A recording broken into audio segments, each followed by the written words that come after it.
Ready? Salute. I pledge allegiance to the flag of the United States of America and to the republic for which it stands, one nation, under God, indivisible, with liberty and justice for all.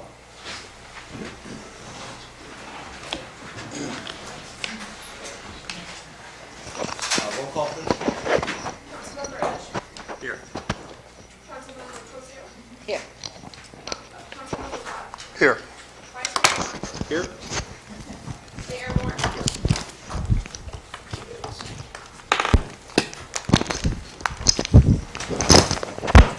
Okay, item number 2, public comments on items that are not on tonight's agenda. You have 3 minutes to address the council. We cannot take any action, but we can listen to you, whatever you have to tell us. Is there anybody in the audience that would like to come forward? Hi, Mr. Bennett. I'm Patricia Baines. I own Mrs. P's Z Place. My store manager at KC Marquez, and I'm back again wondering what decisions have you all made about the garbage cans? If I can answer that, Okay, yeah. The Public Works Superintendent and I got together and we're ordering some garbage containers that'll be put out there. They are going to be the type that where the people that living in those apartments above you and around cannot dispose of their garbage in there. It's for tourists and visitors of there, where it'll be a very small threshold whether you can deposit the trash into it. That's all I want. Yeah, right, yeah. Because Okay. what we're having problems with is that the canisters out there was being loaded by those apartments, and they're not registered to have garbage service, and they're using your garbage cans for their service. Okay, because it's reflecting badly on the city. I've had been inundated with people coming in. Yes. You don't have garbage cans, right, and handing it to me. So Yes. I'm very grateful to hear Yeah, that no, something's and being we're- done. yeah. How soon? Yeah, we want to get that thing before the Christmas thing, and we've ordered them, so it'll probably be within about 3 weeks. Thank you. Yeah. Are these also recyclables, or they're just regular containers with small? They'll have the recyclables as well as the containers. Great. And it's got we looked at it, it's got a real small threshold where, just bottles and stuff like that. Perfect. What was happening is the bigger ones there, we were ending up with just huge amounts of garbage and trash from the apartments. Okay. Is there anybody else in the public that would like to address the council? Okay, seeing none, I know there's 2 council members Yeah. that would like to make a comment. I have on more that. of a public announcement. At a special meeting held November 3rd, the San Juan Bautista City Council appointed Connie Schobert to complete the unexpired term of the elected city clerk. We were pleased to have 2 qualified community members step up to volunteer for this important position and opted to appoint Connie and give her the opportunity to expand her skills while serving the citizens of San Juan Bautista. This is Connie Schobert. Thanks, Connie.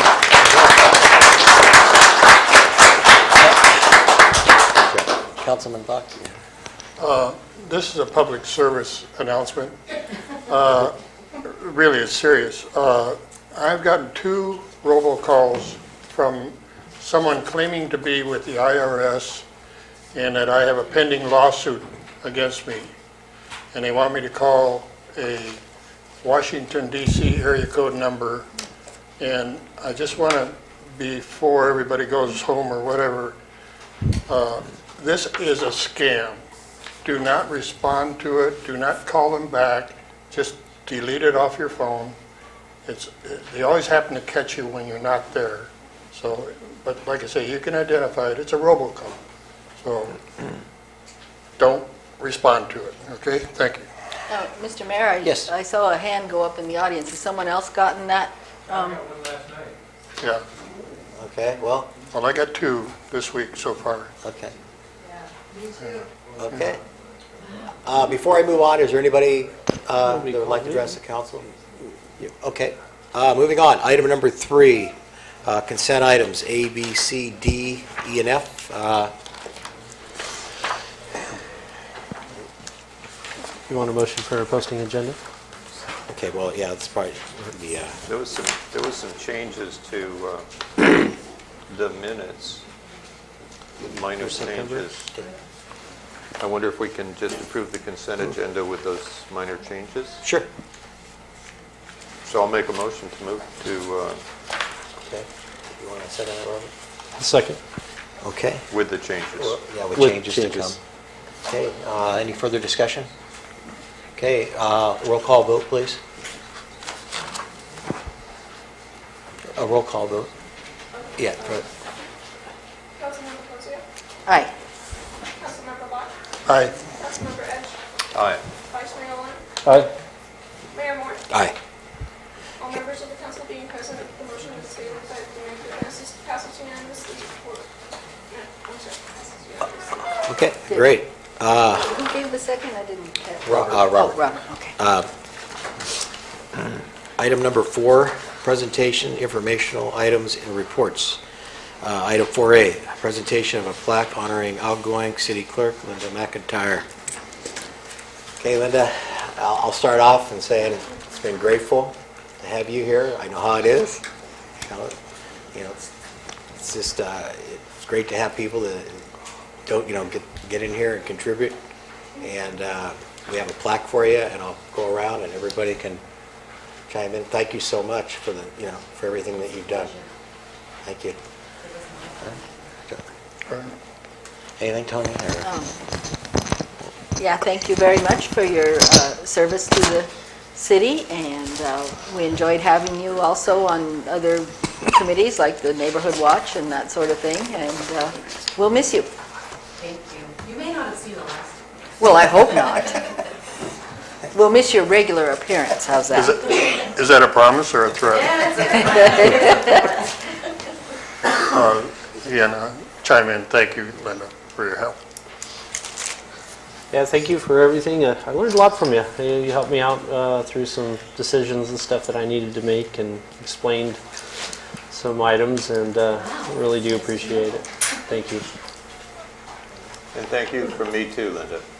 Well, you're very welcome. Thank you so much. Thank you. That was so nice. I just want you to know that really, it wasn't you, it was me. For bringing up seriously, working at the harbor, I mean, it's just, like across the whole state practically, and it was really hard to get here. But when I retire in a year or two, that's what I mean. I mean, you may not have seen the last of me. There you go. But thank you. It was really my pleasure working with all of you. You have a really fine council. You've done a great deal for this city. So I have a lot of gratitude for what you do as well. Thank you, Linda. Thank you.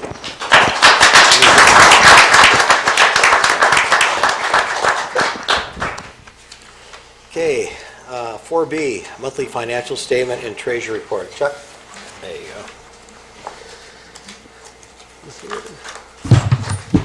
Once again, I'd like to thank Linda too for being part of our city group. I've known her for a while.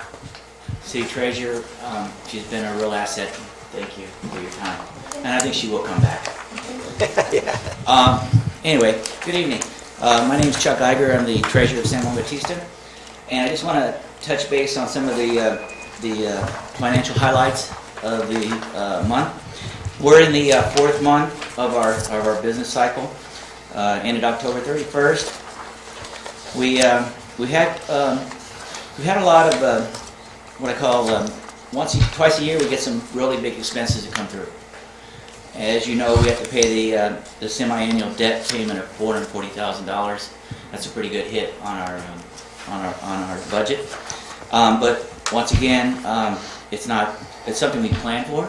It's not something that we're not aware of. There's also been we've had some other expenses, and I think you're aware of the warrants. And I guess you may have a few questions, but for those in the public, there are some big checks we wrote. One has to do with providing a police car for the sheriff's department. And that's a significant amount of money. It's part of our contract to help pay for the car that services San Juan Bautista. Just a couple comments on other things I noticed here. Basically, our enterprise funds, which is the water and sewer, are about what we expect. There's some expenses going on, and Roger may explain a little bit about it, but we're doing some things out of the sewer plant that's costing us a little bit more money, so that's an expense we're looking at. But it's moving in the right direction. Most people understand we have a sewer pond over here, and we have to maintain it. And there's a sludge issue that we're dealing with right now to get it cleaned up, and it takes time and cost some money. But it's functioning properly. There's nothing wrong with it. It's just something we call regular maintenance. It needs to happen. I just want to bring to the council, I was a little concerned about the revenues with the sales tax. We show and I guess because we're in October, we passed our tourist season.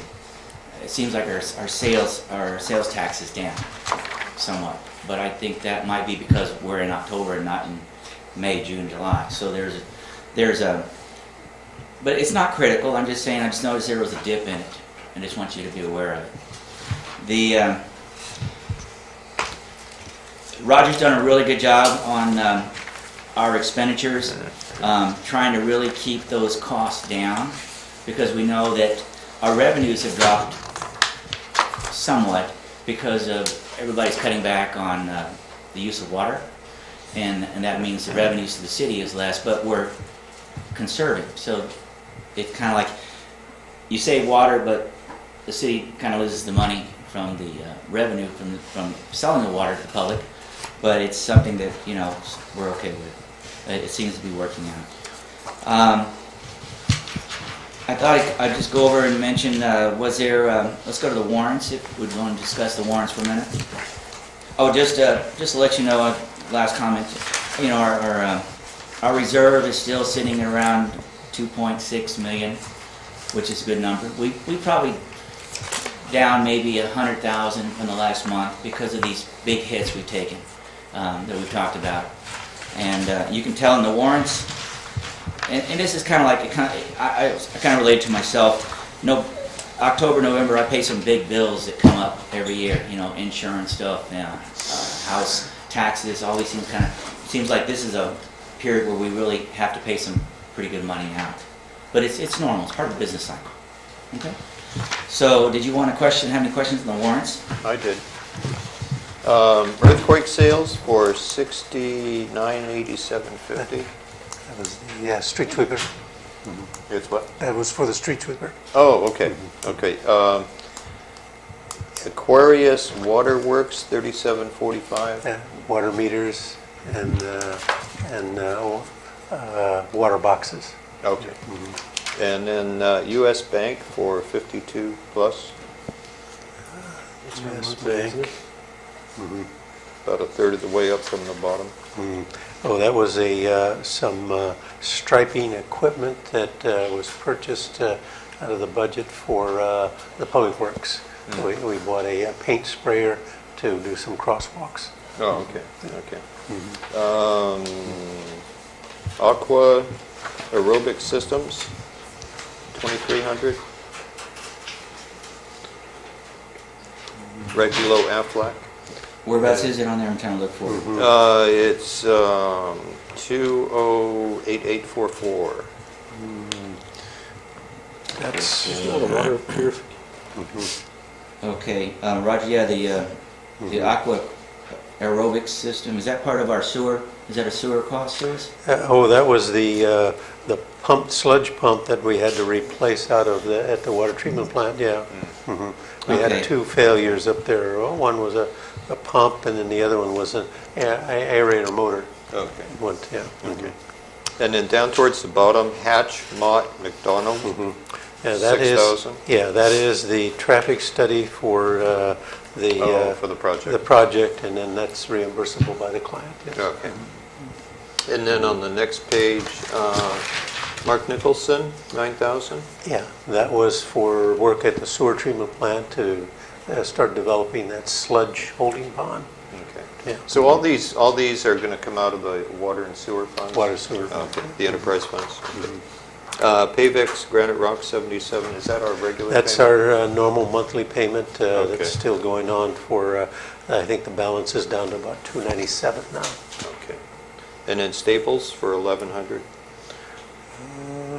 Staples for 1,100. right below. Or supplies, that Staples is more of That's- supplies for The ink is very expensive yeah, for toner. the machine. toner, Okay. paper.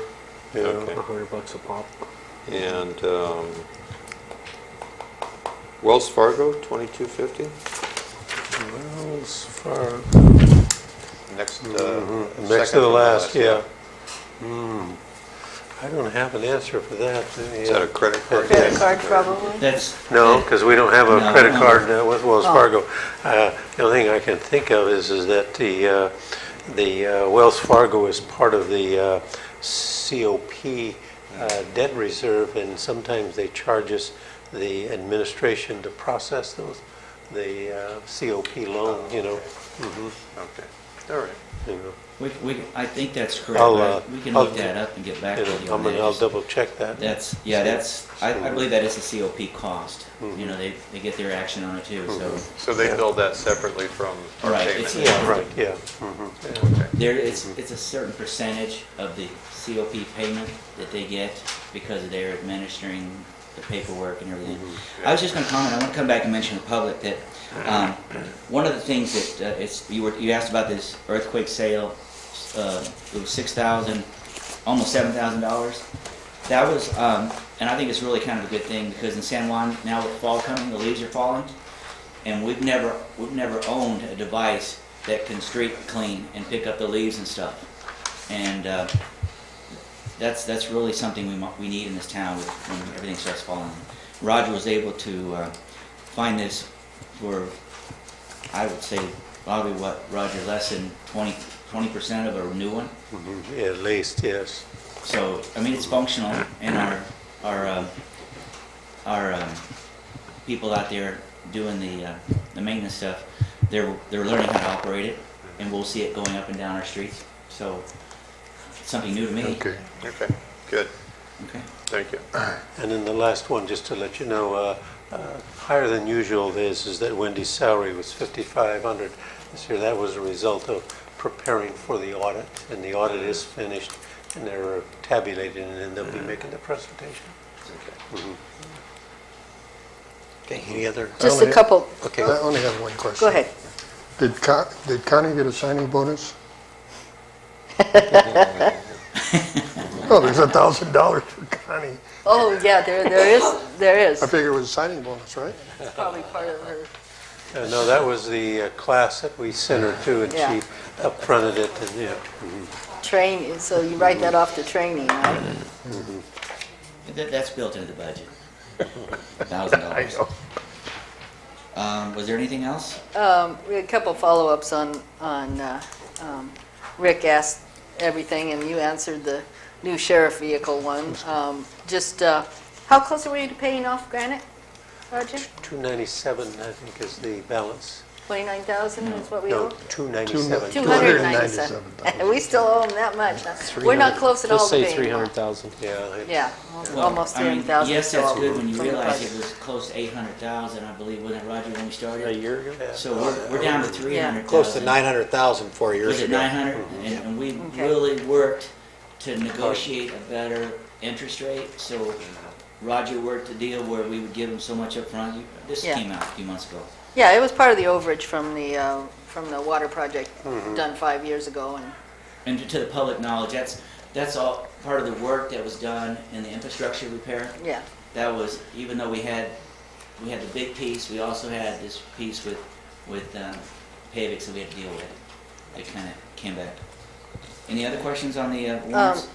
And the Fair Engineering Company, was that in addition to or part of what we approved last month for their engineering Yeah, services? that is the second installment. Okay. They've finished the design and everything, and they've got it to us, and we're preparing the things to go out to bid, and that will be for the 400 amp panel.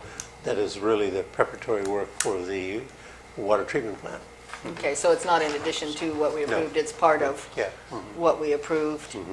And the staples, that seems a little larger than usual, is there any billable in that? Or do you separate that out when we have to do a lot of paperwork for a project? Well, recognizing that the last month and a half we have did an extremely amount of copying in preparatory for not only this, but for Planning Commission as well as City Council on the appeal. You know.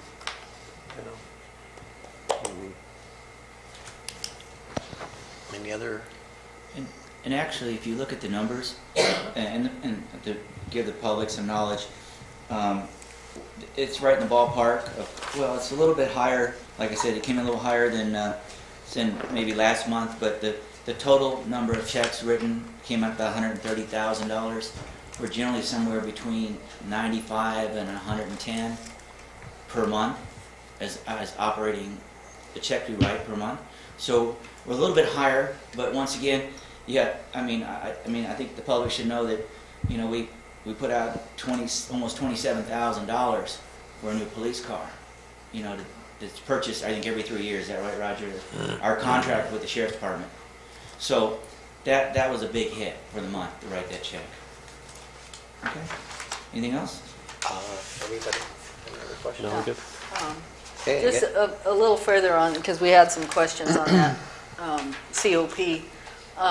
I once figured out, because I was pretty unhappy when that loan was taken out 5 years ago, prior to myself and most of us being on council, and what it works out from your water bills, that you're basically paying per person, not per household, $413 of your water bill per year goes to the loan that was taken out for the infrastructure project, which needed to be done, but they borrowed an awful lot of money and tried to do an awful lot all at once instead of phasing it in. And that the life of the 35-year life of the loan is going to cost $14,444 per person over that 35-year loan, which was why I was opposed to trying to do this whole infrastructure project at once. And we struggle all the time with trying to pay that down, but we are paying it down. And they did actually spend even more than they borrowed at the time, which is why we have this Pavex Granite Rock payment, which was the $900,000. They went over budget. That's all. Okay. Any other comments from the council? I guess Okay. Are we good? Yeah, I think we're good, Chuck.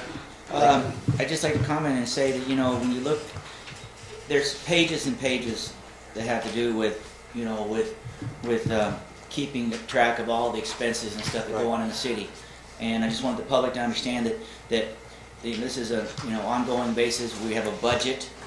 We're trying to hit the target area. Some months are a little bit high, some months are a little bit low. Roger keeps a real close eye on making sure that the revenues and expenses, you know, that's what you watch.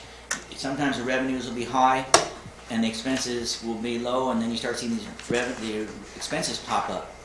So I just want to say it's good having Roger in there to be watching those numbers as they come in and out. And he calls me. We talk about things that are coming forward. Thank you. Okay, thanks, Chuck. Is there possible that I may ask a question about revenues year to date on sales tax? Right. How do they compare to last year? Well, what we do is we have, okay, like if we're looking at what's here now, it says we project how much will come in for this month or so. And we look at, and so then what actually comes in, then we book it in. But sometimes those things get delayed and come in the next month. So it's kind of like you've got this ongoing information. You don't know if you're going to get all of it now or you're going to get some of it before. Sometimes our tax revenue will come in early. For some reason, the county will decide to send us some money early. Not mostly, but Not likely. not likely. But and then there's times where, you know, we have people asking us for money, but we haven't gotten the money from the state. So it's kind of like you're constantly dealing with these different groups to say, when are you going to pay us so we can pay the sheriff department and stuff like this. But it's the bottom line is when you get down to the end of the deal and you do the audit, all the money should be booked in, and this is what you get to see when it comes out in the final audit.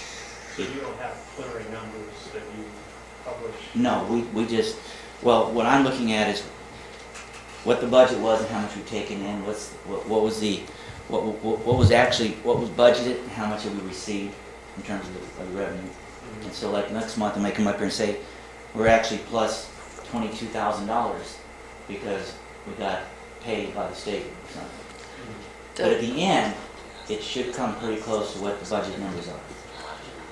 So you can't give me a sales tax revenue comparison until you get to the end of the year? No, I mean, I can show you, what I have here is for the first 4 months, I'm looking at sales tax. We received $77,000. $77,000 in sales tax for 4 months. 4 months. Okay, we budgeted. We expected to come in over 100,000. 138. But we haven't got. We may not have not received some money should be coming in. But the question is year to year, and that you can only see when we are audited at the end of the year. I just wanted to see how. Yeah. The local economy is. Well, I think maybe a better explanation is that the general budget, which is the sales tax goes to, is $1.127 million. The sales tax is projected at $360,000, or about a third of that. Right now, because we're into July and August and September, those are relatively small sales tax months where we get the lion's share of it is in the holiday season, the next 2 months. Right. Then it'll start to level out. And we find that at our mid-year, when we examine that, we're right about 50% going into the January year. Then it starts to fall off in January, February, March, and it starts to pick up right about April, May, and June. Yeah, but I believe the question was he wanted to compare October of last year with October of this year. Last year it came Year to date. 350. This year we anticipate 365. Okay, there's your number. That's your. He keeps it in his head so Yeah. that we don't have to wait for the audit. Yeah. Yeah, Roger's really good about knowing where the numbers are. Okay. Thank you. Are we good? Anybody else have a question? Thanks, Chuck. Okay. Thank you. Okay, 4C, Sheriff's Report, a monthly activity. I didn't get one, so I don't know if Roger. No, I didn't get that. Yeah. So I'll just go ahead and pass. Yeah. You know, isn't this part of his contract that we're supposed to have a report every month? Actually, is. I think he charges us for it. It's in the, As it's in hours. the, I think we really ought to bring it to we someone's attention. got one in September. This should have been the October report we didn't get, so it's kind So- of every other month, Lenny. Well, when he's sitting here, he's deducting the hours off of our weekly. Oh, when he gives us the oral report? Yes. Okay, yeah, they don't actually Well, I charge mean, us but when they do a the written report would, I mean, something. Yeah. Yeah. We at least need to know the statistics of what's going on. I was in touch with Darren Thompson, and the reason he gave me for the problems getting it is that their records management system is in dire need of being updated, and it does take quite a bit of time to do it. We know they can do it because they've done it for us before. But he asked for some patience because they are hoping to get their system updated and make it a little bit easier to pull those numbers The out. abacus That's broke. all I can say. What's that? The abacus broke out. Okay. 4D, Fire Chief's Report. I see Chief Fox here. John, do you have anything? Robert? Nothing. I haven't received anything this Okay. month. 4E, Library Report. Any questions on that?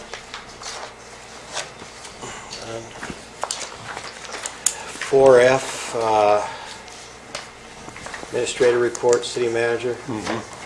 Just to kind of recap, in the Public Works, more routine maintenance, but the Public Works crews have got the lift station operational in the sense of electricity to the controller, and we have contacted Central Electric to give us a quote on installing the 2 pumps and the leveling sensors and getting it operational. And so we hopeful within the next 2 weeks we can have it on board and running. And then that will pave the way for the DS mobile home to begin their connection to the system. The panel, electrical panel. No, the electrical panel is installed and electricity to it. Their septic system and their outfall line will come to and gravity feed to the manhole that goes into the lift station, and then it can be operational, or then it'll be functional and discharge into the collection system. How soon did you say that was? Within 2 weeks, yeah. Okay. Yeah. Did you ever hear anything more from the labor camp, I guess you'd call it, over there?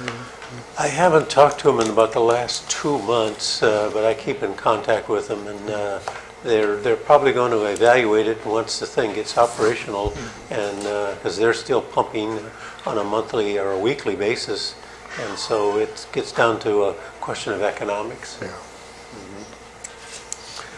Code enforcement, Matt is doing a good job and continuing to ride herd on a lot of the violations. We're picking them up almost every day and around, and so we'll continue in that effort as we go forward. The planning department, again, the appeal tonight has taken a considerable amount of our time getting ready for it, but behind that we have several in the hopper in the planning department where we're managing general plan amendments for paving the way for changes to our general plan, as well as annexation and the annexation to some of our public facilities, such as the cemetery, the wells, and the reservoir. So we're moving forward. And let's see, again, the lift station, well number 3, we're getting going. I did write a letter to Jan Schweikert about hopefully maybe readopting the compliance order to allow us a little bit more flexibility.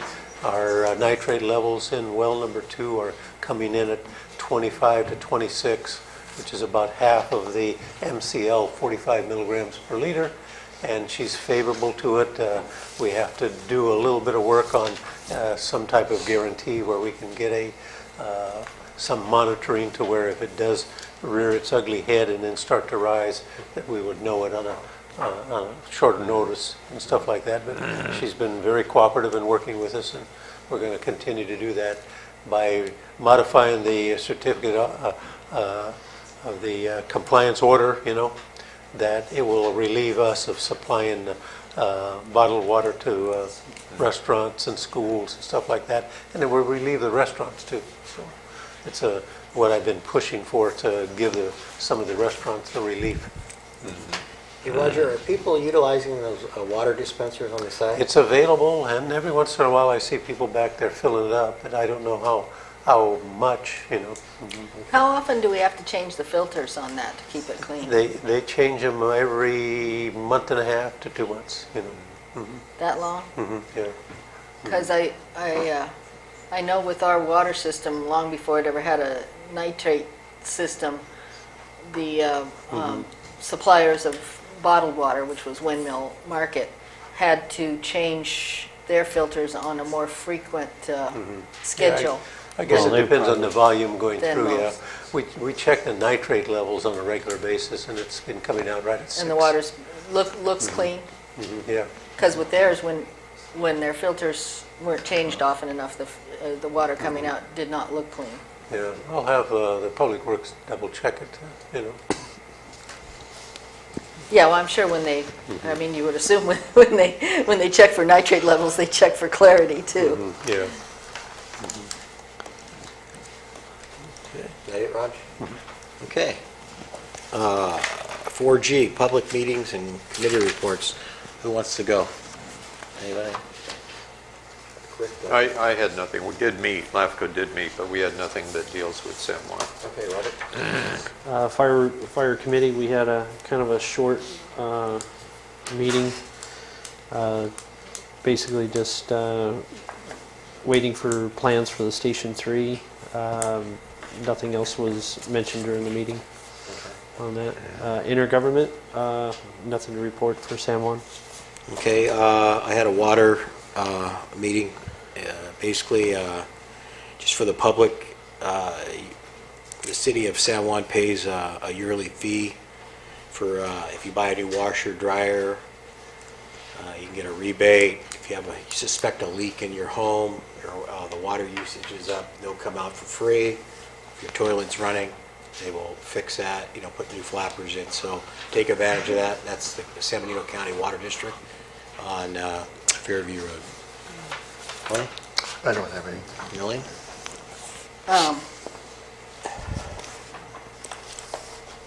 Just a sec, finishing up what you said there. Okay, AMBAG, San Benito County Supervisor Jerry Munzer was unanimously voted in as the new board president at AMBAG, and we received a report on the Strategic Growth Council's draft guidelines for affordable housing and sustainable communities program and the Sustainable Agriculture Lands Conservation Program.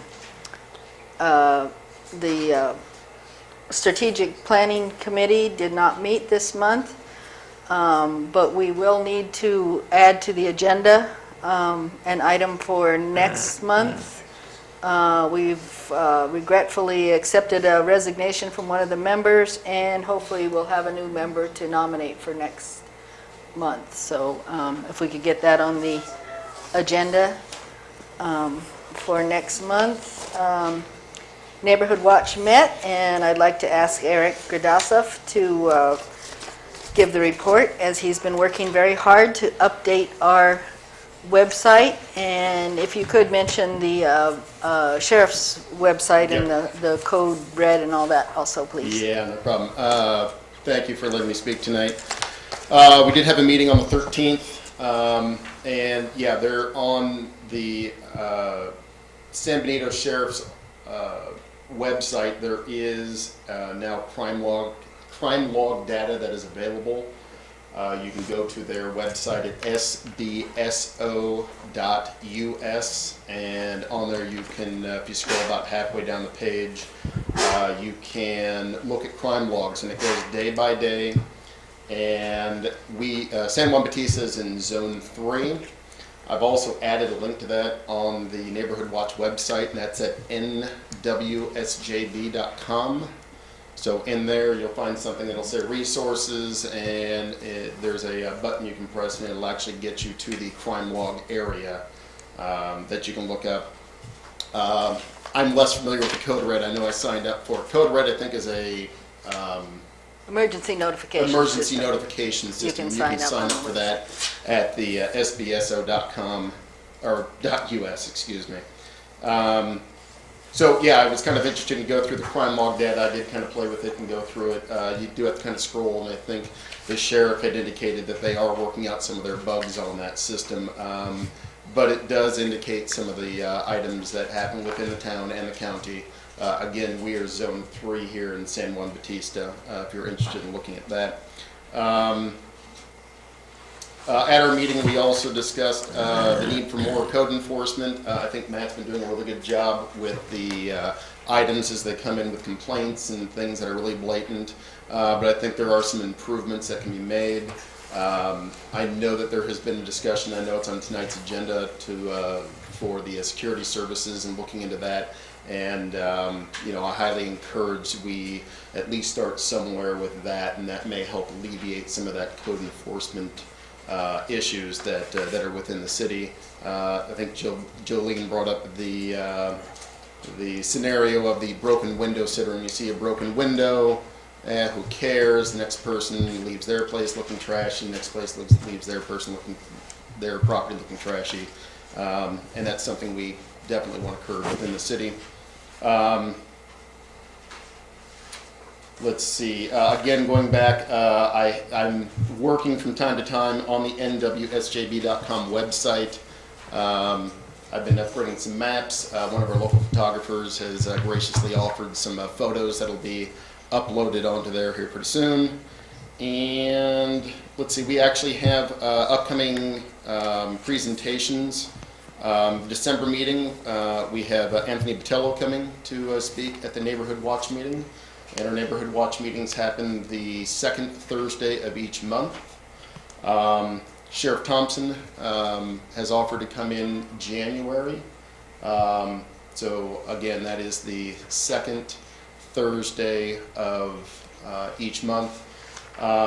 If you go to the website at nwsjb.com, there's a link to join the group, and I've started and been cleaning up the master email list. So if you want to be on that email list, you can certainly go on to nwsjb.com and join there, and I'll put it on the master list. And I try to get the schedules out several days ahead of time. Second Thursday. And I think that's about it. Was there anything else? No, that was good. Yep. Any questions? Tony said second Thursday, right? Second Thursday, yes, what did I say? Yeah, that's what you said. Okay, good, second Thursday.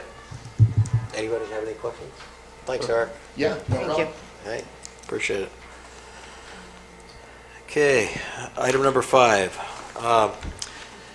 A continued public hearing. This is 5A. The City Council will hold a public hearing in regards to the appeal filed February 11th, 2014 by Dan DeFries on behalf of Leal Vineyard, Inc. of the Planning Commission's approval of a conditional use permit, CUP 2014-101, and a design review permit, DR 2014-101, for a fuel station, convenience store, and a quick serve restaurant proposed for the property located at the 404 of the Alameda and Highway 156 in the city of San Juan Bautista. Parcel number APM number 002-52-012.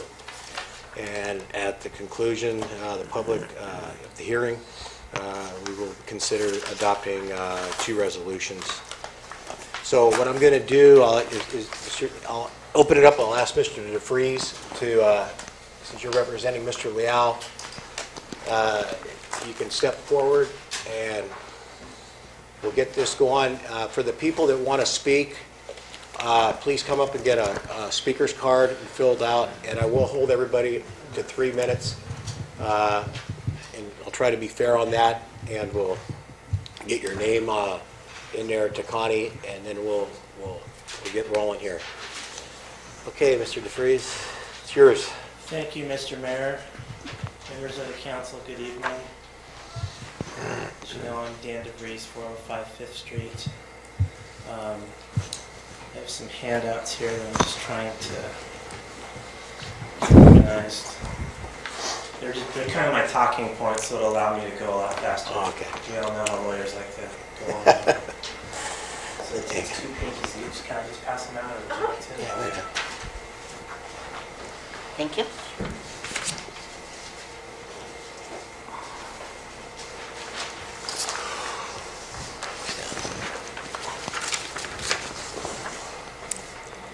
Thank you. Can I do the email? Yeah.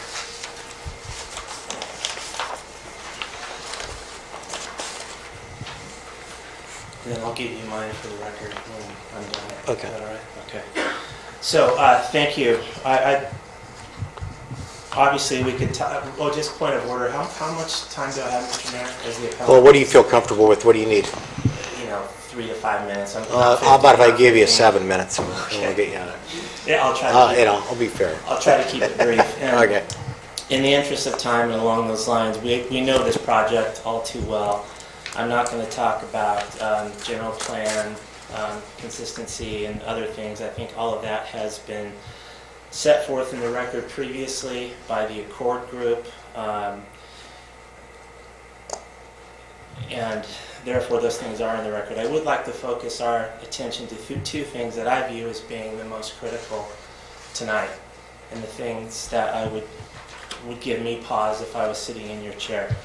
Starting with the most important, it's this condition of approval number 18 pertaining to traffic. And let me ask a question. Did all of you receive the comment letter from Caltrans to the city dated September 4th, 2014? Who is that from?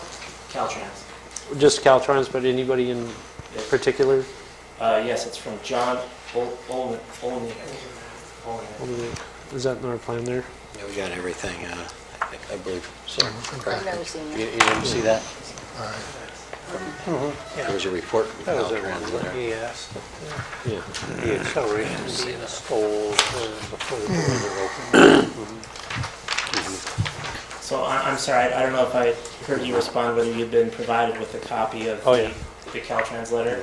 Yes. Okay, go Okay, ahead. so that's obviously California's Transportation Authority, and it's talking about the improvements necessary on 156 to accommodate this project based upon the Hatchmont-McDonald traffic study that was prepared by the applicant in the city. So Caltrans is taking a look at the traffic study prepared by the applicant. No one else did a contrary traffic study. Based on that traffic study, this letter from Caltrans makes a couple of conclusions. Before we talk about them, we have to separate two things. One is an acceleration lane coming out of the ARCO onto 156 and heading towards Union Road. And the second is the deceleration lane to turn right onto the Alameda coming from 101. As to the second, the deceleration lane, the right-hand turn lane, Caltrans in this letter is telling the city of San Juan Bautista that that turn lane absolutely must be put in before opening day of the project. Condition of approval 18 defers that turn lane to a date uncertain or until cumulative conditions warrant that. Well, Caltrans is telling you right here in their letter dated September 4th, the conditions will warrant that based upon the traffic study. And more troubling to the city, if I were you guys, it says, this improvement is important for safety of the intersection since serious rear-end collisions can occur under these circumstances.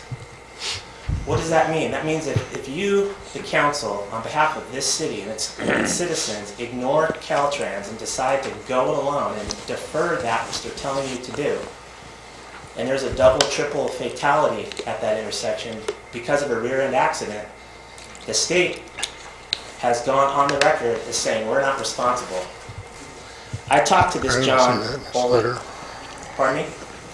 I don't see that in this letter, but go ahead. I'm sorry, it's the last sentence of the first paragraph. This improvement is important for safety of the intersection since serious rear-end collisions can occur under these circumstances. Or Tony may be referring to these impacts are project specific and should be mitigated prior to opening day of the project. Yeah. So I talked to this John Oldney-Hick today down in San Luis Obispo. I said, are you aware that the city's thinking about deferring that right-hand turn lane? He said, hold on a minute. As far as the acceleration lane onto 156, I talked with the city about deferring that because there was some mention made that there's going to be other uses in New San Juan. That's what he called it. He said there's going to be New San Juan on the south side of the highway. So presumably other developments on the south side of 101 can participate in the acceleration lane. But that right-hand turn lane, he said, no, that's not something that should be contributed to. That's not something someone should pay their fair share of. That's something that needs to be done prior to opening day because it creates a significant problem. Significant was his words. I wrote it down, significant. So you can confer with Ms. Mall here, City Council, and you can ask her what happens to a city if they ignore Caltrans, ignore what they're telling you you should do for a safety consideration, and there's a serious accident right there because of the city's ignoring Caltrans. Caltrans can't require the city to do anything. The city's the lead agency. They're going to issue the permit. So if you do it, you do it alone. This John Olnick guy said, the state's on the record. The state's on the record saying, it's dangerous, you need to do it, and if the city doesn't, then the state's protected. Just my 2 cents on that. So back to the talking points. The first one on condition of approval 18, I think I covered. One thing that, as regards the acceleration lane, condition 18 doesn't make any reference to who will pay what when for that. Caltrans says an acceleration lane will be at some point required, they'll go along with the city's proposal to not require it now as a condition of approval, but there's no mention of an acceleration lane in the future. There is a mention that the applicant shall pay some proportionate share of a roundabout south and towards the canyon where that old cement block gas station thing used to be. So why would the city require the applicant to pay some share of a roundabout that may or may not be helpful or useful, but not pay some share of an acceleration lane onto Highway 156 from all of those cars that are going to be leaving ARCO trying to get back on the freeway? You know what's going to happen. You know an acceleration lane is going to be needed. If the city's argument is that, oh, well, okay, but other developments should pay for that too, okay, why isn't there any mention of that in Condition 18? Condition 18 only deals with a de-acceleration lane, and in that regard, it defers it into the future when Caltrans is saying no. It needs to be done now, prior to opening day. If you don't, serious safety considerations will be at stake. As regards the Condition 18 says that the applicant shall pay into an account the project's fair share of the cost for the improvements of the right-hand turn lane. It doesn't say how much. What are those amounts? How much is a right-hand turn lane on 156 cost? When shall it be paid? How shall it be paid? Is that paid prior to the issuance of a building permit? Is it paid some date in the future? Is it paid now? Is it paid upon City Council's approval? What mechanism would the city have to reach out to this applicant in the future and say, hey, now's the time. You know what? Remember we met you way back in November 2014 and we told you we needed this stuff done? He says, yeah, I don't want to do it. Sorry. How are you going to enforce that if you don't have those financial assurances? That's what we call it, financial assurances bonding. How are you going to have that in place? That provision is almost meaningless because it says he shall pay some ill-defined, undefined amount. Turning next then to my last point, which is finding 5, the unmet need of the city. You'll see I ask a couple of questions at the top of that, which are somewhat rhetorical, but let me just go through them quickly. If this project is consistent with the city's previous anti-chain ordinance, then why did you all rescind it in the first place?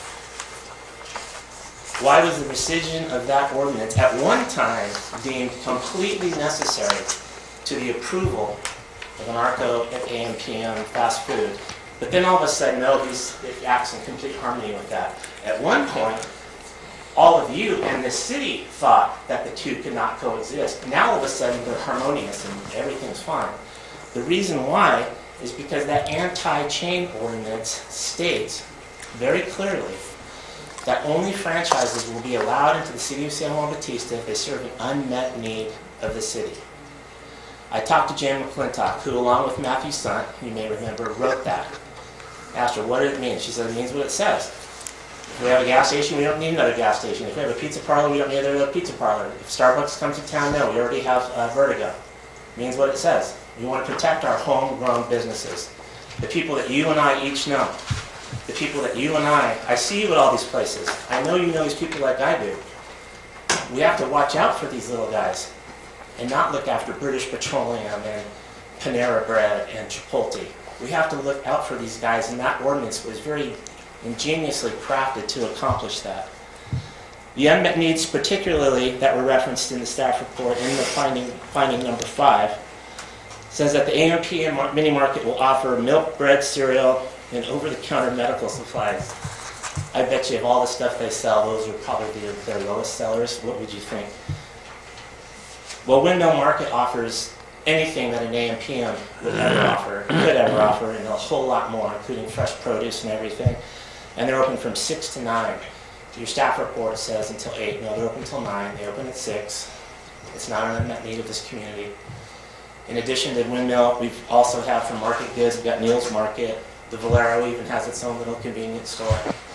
So it is such a huge stretch of the imagination and such a huge torturing of this ordinance, which was designed to protect our small individual businesses like Margot's Ice Cream, like Donia Esther's, to say, oh, well, 31 Flavors offers 31 flavors. Margot's only offers, what, 16, Margot? 32. Oh, 32.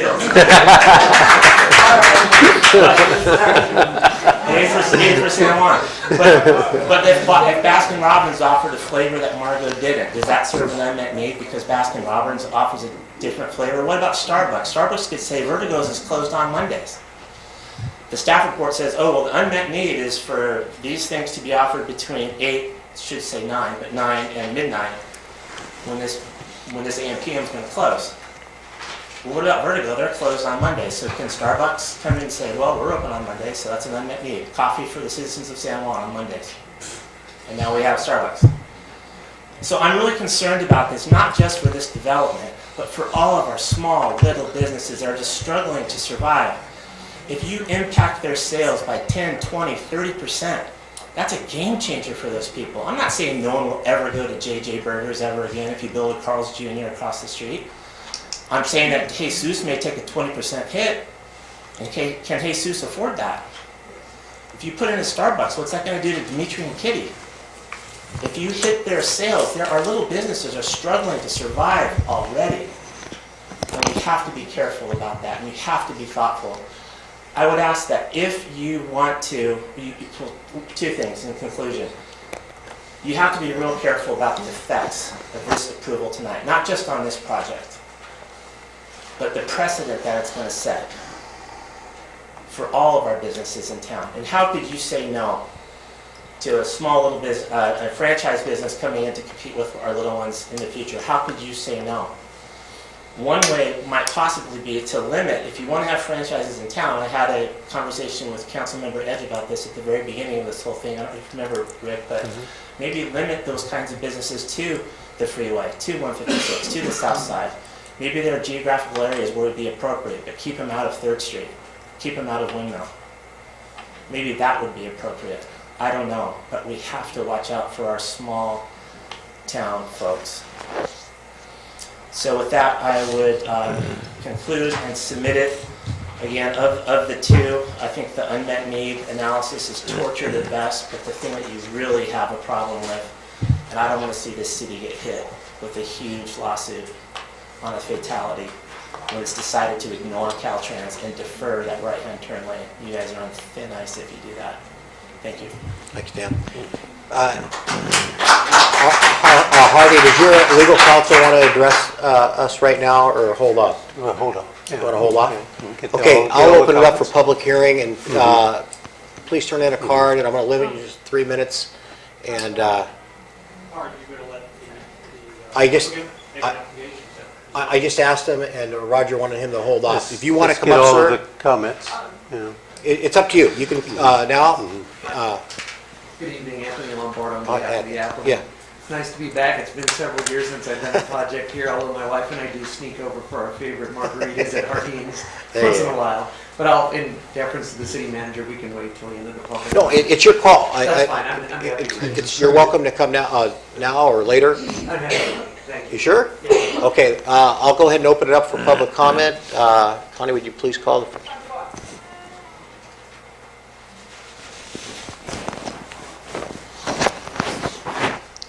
Hi, Todd Dubois, 5 properties on 7th Street. I'm here tonight to support staff and commission and council on getting things done. I think, or I know, that both of these projects are good for the city, and I mean the hotel project and the gas station project. And while I don't particularly have a dog in this fight, so to speak, my wife and I do travel extensively, and we've made some observations. We were in Bali recently, and we noticed that there were convenience stores every 200 feet in the cultural center of Bali, where they've eliminated poverty through tourism. They've really mastered what tourism and how to do a tourism economy. And what I realize is tourists want convenience. If you have too much to eat and you need an Alka-Seltzer, you want it now, right now, like in 100 feet. You don't want to have to ask where the pharmacy is. If you need gas, you want it right away. You know, if you're a mom with a bus full of kids, you want to find a gas station without any hesitation. It's about convenience for tourists, and I know we don't want, and another point that I don't see brought up is that sometimes, all the time, because I went to business school, believe it or not, concentrations of business actually improve everybody. So you'll often see 3 gas stations on corners, right? There's 4 corners at an intersection, there'll be 3 gas stations there. How does that make any sense? That makes sense because by having multiple gas stations, everybody does better business. So I wanted to bring up these points because I know a lot of people say, oh, we're going to hurt San Juan with these kind of things, but convenience is going to bring tourists, and they're going to have a better experience by having more services. In addition, more business improves everybody's business, at least most of the time. Now, sometimes if it's direct head-to-head competition, but we're talking different kinds of businesses here. Even the 2 gas stations will be vastly different in age and services offered, etc. So I'm hoping that we can find a way to get both of these projects. We want Mr. Leal and his entrepreneurial spirit and skill that he's brought to Hollister. We want that in San Juan. We also want convenience for our tourists. So hopefully council can find a way to get that done. Thank you, sir. Next speaker, please. Larry Barrett.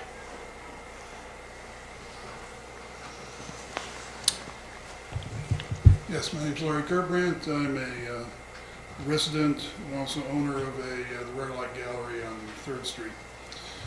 Thank you for the opportunity to address the council. I'll keep my comments very brief. I did want to point out that 2 of the businesses mentioned by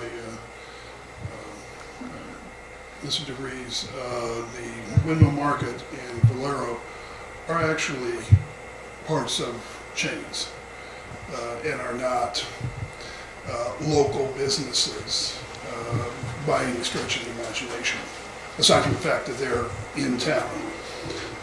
So Valero is one of the largest gas companies in the country, and there are the windmill belongs to a very large group of affiliated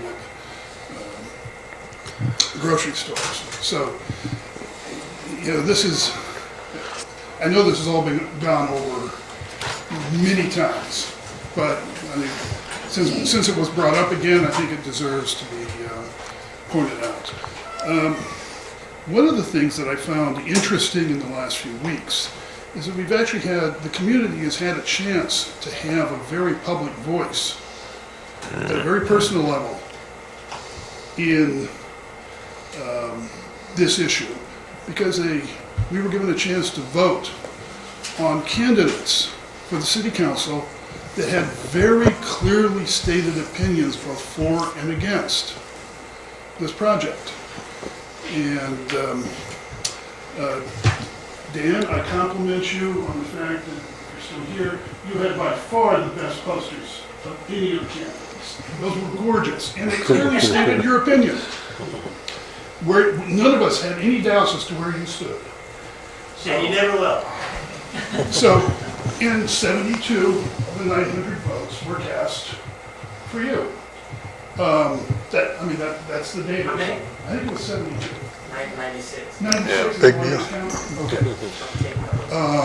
So, far be it.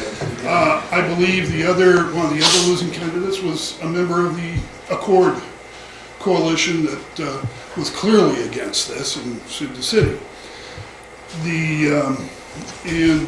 While I don't want to speak for Chris Martirama or Jim West, I've heard neither of them speak against this project, but that's for them to state clearly. Tony Bach, who did run, was the 3rd largest vote getter, as I recall, and returned to the city council. So those who voted, which by my math was a little over 300 of our fellow citizens, 2/3 of the votes went to individuals who were either on the record as being for it or at least not publicly opposing it, and only 1/3 of the votes went to people who were clearly against it. So. They're out the lights. I'm sorry. No, I mean, wrap it, go ahead and Yeah, finish that up. was it. That's all Okay. that's really, so I think to some extent, the public has had Some good, a say interesting through their comments votes on this. on both sides. Thank you. Thank you. Both good, interesting comments so Next far speaker, on both Carter. sides. Is there anybody in this large group that would like to step up? I see, okay, I got Richard coming. You want to go next, Ray? Okay. Hello, Richard Ponce, 93 4th Street, longtime resident. I have 2 cents to put in. They're talking about the right lane being very dangerous getting to the Alameda. I never heard that issue come up when Leal did his project, and I understand he's got another big project going there. I hope they address that also. Anyway, if you happen to go through our beautiful downtown during the week, what we have is a historical, beautiful historical ghost town. We need projects like this to give us the opportunity to get people downtown, to stop them, to get them downtown. We have a lot of traffic bypassing us. This project has offered a kiosk to promote San Juan Bautista. Our businesses, other than the ice cream parlor and a couple of the other ones, they're doing okay. But the rest of the business downtown need your support. We need this project. In the next couple of months, there's going to be 3 more businesses downtown leaving because of lack of business during the week. We do okay in the weekend, but during the week, it's a beautiful historical ghost town. Thank you. I support this project. Thank you. Ray?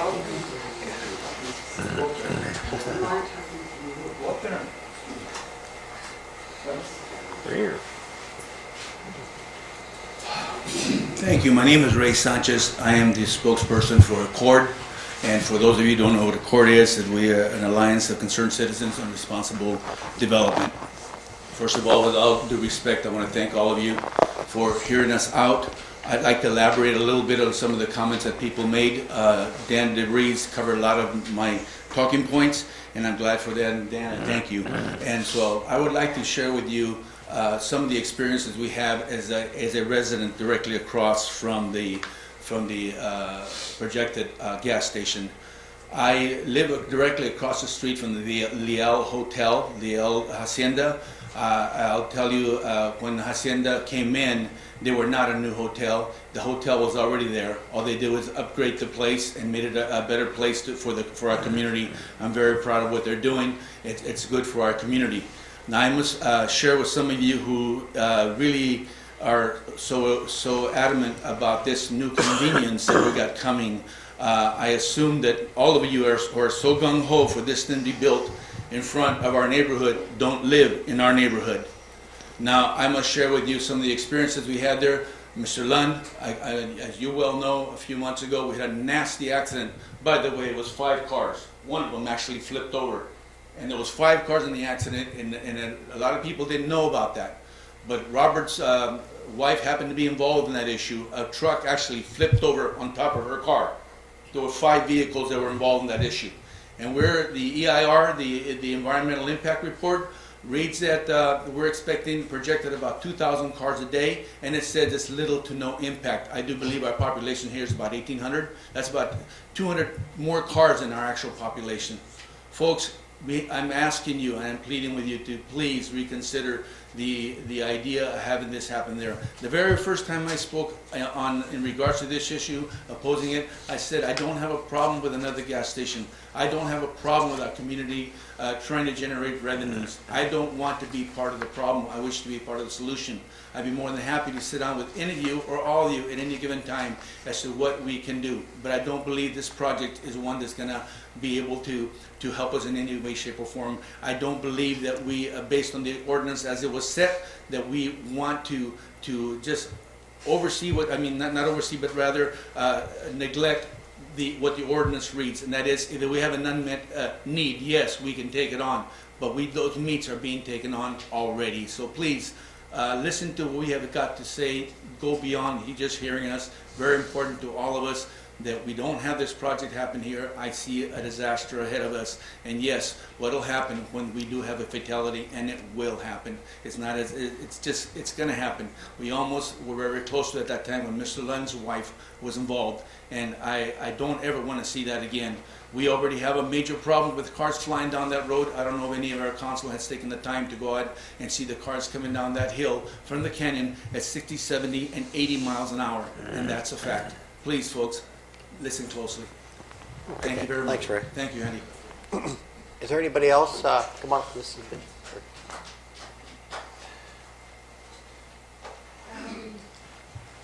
I've been listening, and I haven't heard anyone say anything about the school that is across the street from there.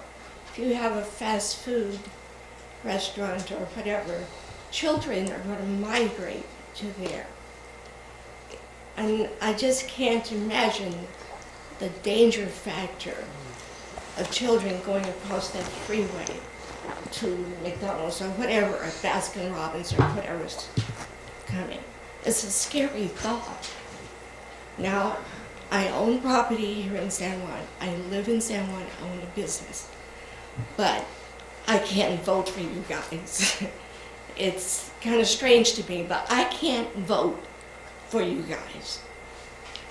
But I should have a say in what happens here, because I've invested not just my life, but money in this community. And it's not all about the money. And I've heard, when I travel, I don't look for fast food. I'm looking for something different. And I can't see why someone stopping for gas at the intersection would want to come into San Juan. I don't do it. If I'm looking for gas, I'm looking for gas. That's it. So I'm not hearing anybody say anything about the children that will definitely be impacted. Thank you. Margot, I think that, Sammy, you can go after Mark.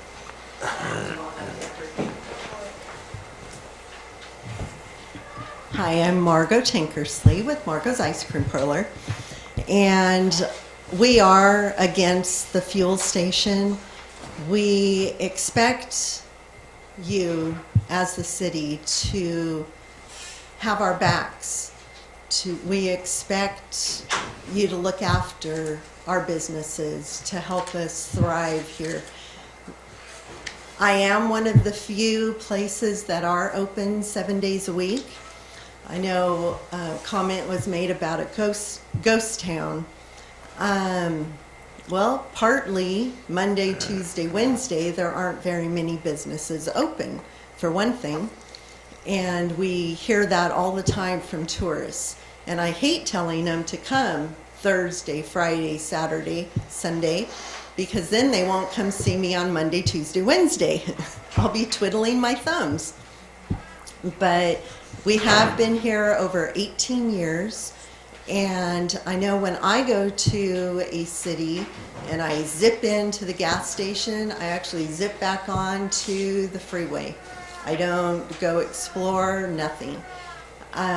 People do accidentally find us passing by, and they are very happy. We have quite a few people that are from all sorts of different states, even countries, and they might be traveling to Monterey, and they always have to stop in San Juan because they have found us. Now, us merchants, we are trying to get some signage going. We've noticed that, you know, we would like more help from you. It's the tourists that we've got to get here. That's going to increase our revenue here in the town, not bringing in other businesses competing against us. And the tourists, so we are working on making, and merchants are paying for signage on 156, and we're looking for a location on 101. But we really expect for you guys to have our back. And I don't think any of you have a business here in town, in the city. And I just want you to take another look at this and not go forward with this project. And I expect for you to have our backs. Thank you. Sammy?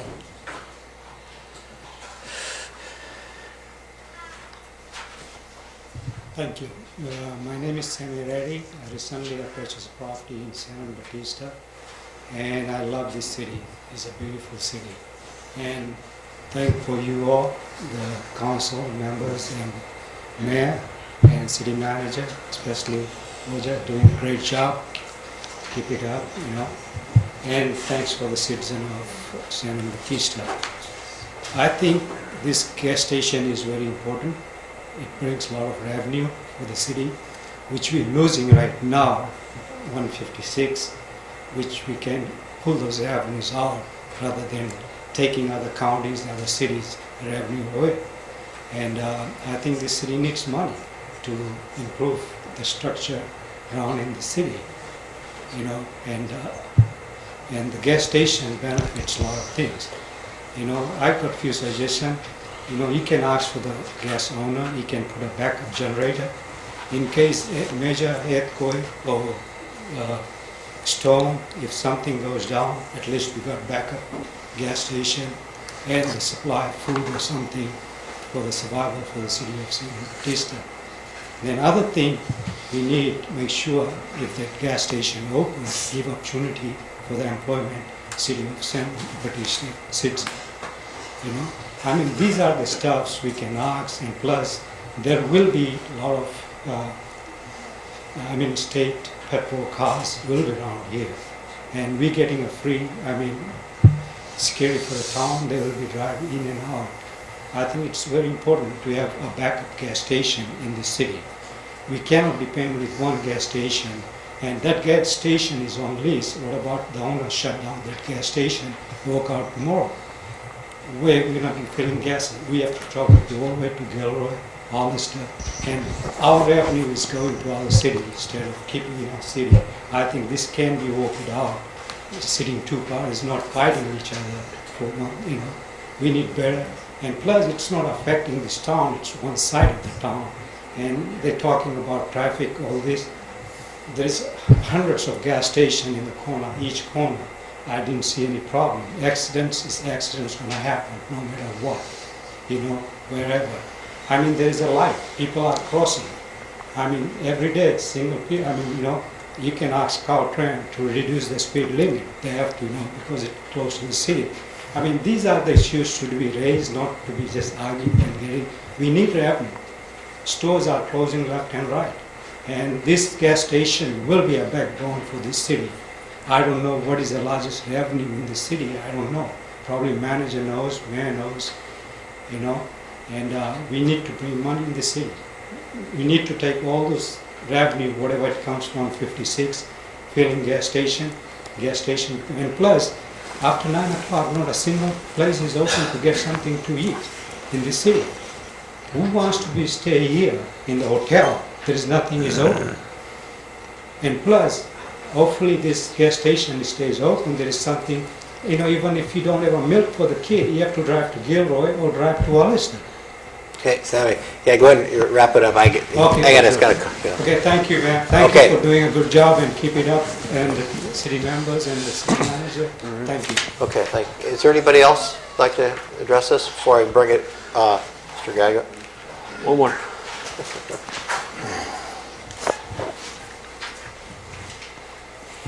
I speak as a citizen of this community. I've been here 20 years.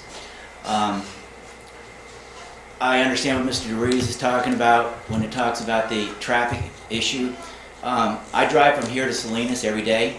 They call that Blood Alley. And because of the construction going on with Caltrans, they've closed off a number of streets where you can't get off, or you can't cut across the lanes. I think that the council is smart enough to look at all this stuff. I don't think this is an issue. I think you're not going to allow people to cut across and be killed when you see what's going on in other communities. So that was kind of like the thing that really bothered me most about the way it was being expressed, I don't think anybody wants a lane that's going to get people hurt. I mean, I raised 2 children in this town.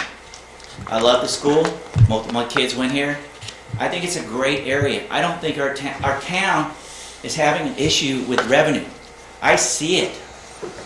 We need sales tax. If we don't get sales tax, let me just tell everybody out here, we got this $10 million bond hanging over our head, and it's going to go up in interest rate. It's going to be renegotiated in the next couple of years. Are you ready for your water bills to go to $250, $300 a month? Because when it goes up, we have to pay for it with the people that are paying for the services. So please be aware that this bond is not going to stay the same price. We're going to be paying more, and it's going to go up, and we need the revenue. And with that point, we have to bring in businesses. We have to look for ways to increase our revenue for the city. It's your duty as a council to implement things that will keep us solvent. Thank you very much. Thank you. Is there anybody else, before I have the attorney from Mr. Dudwell? Yeah, oh, we come have on. Dave. I didn't see you behind there, Dave. Last time I spoke to you, I had forgotten something, and today I remember what that was. I just want to, excuse me, my voice is giving out. That's not good, even though I have a presentation to provide. This is San Juan Bautista. I don't want San Juan Bautista to be another China. But let me tell you something about the country of China. In China, there are 500 different countries that are known here in the United States. In other words, American companies that went there. So if you listed those 500 people, 500 companies, you probably recognize each one of them. And if you look at that statistic, 500 different companies from the United States, that's only 5% of all the different companies that do exist in China. And the reason why China has opened the door to all these companies from around the world is, number one, is competition. And competition improves and enhances your economy. And that's my point. Thank you. Okay. Anybody else? Okay, I'm going to close the public hearing, and I'll bring up Mr. Lombardo to address this. Thank you. Thank you, Mr. Mayor, members of the City Council. Anthony Lombardo again on behalf of Harvey. I'm going to be very brief tonight. The staff report is extremely thorough and well written, and the findings are all there to support this conclusion of the staff that the project should be approved. I just want to make a couple of brief comments regarding the appellant's, I suspect, motivation for the appeal. As you know, the appellant purchased his property after Harvey's property was purchased and after his project was proposed.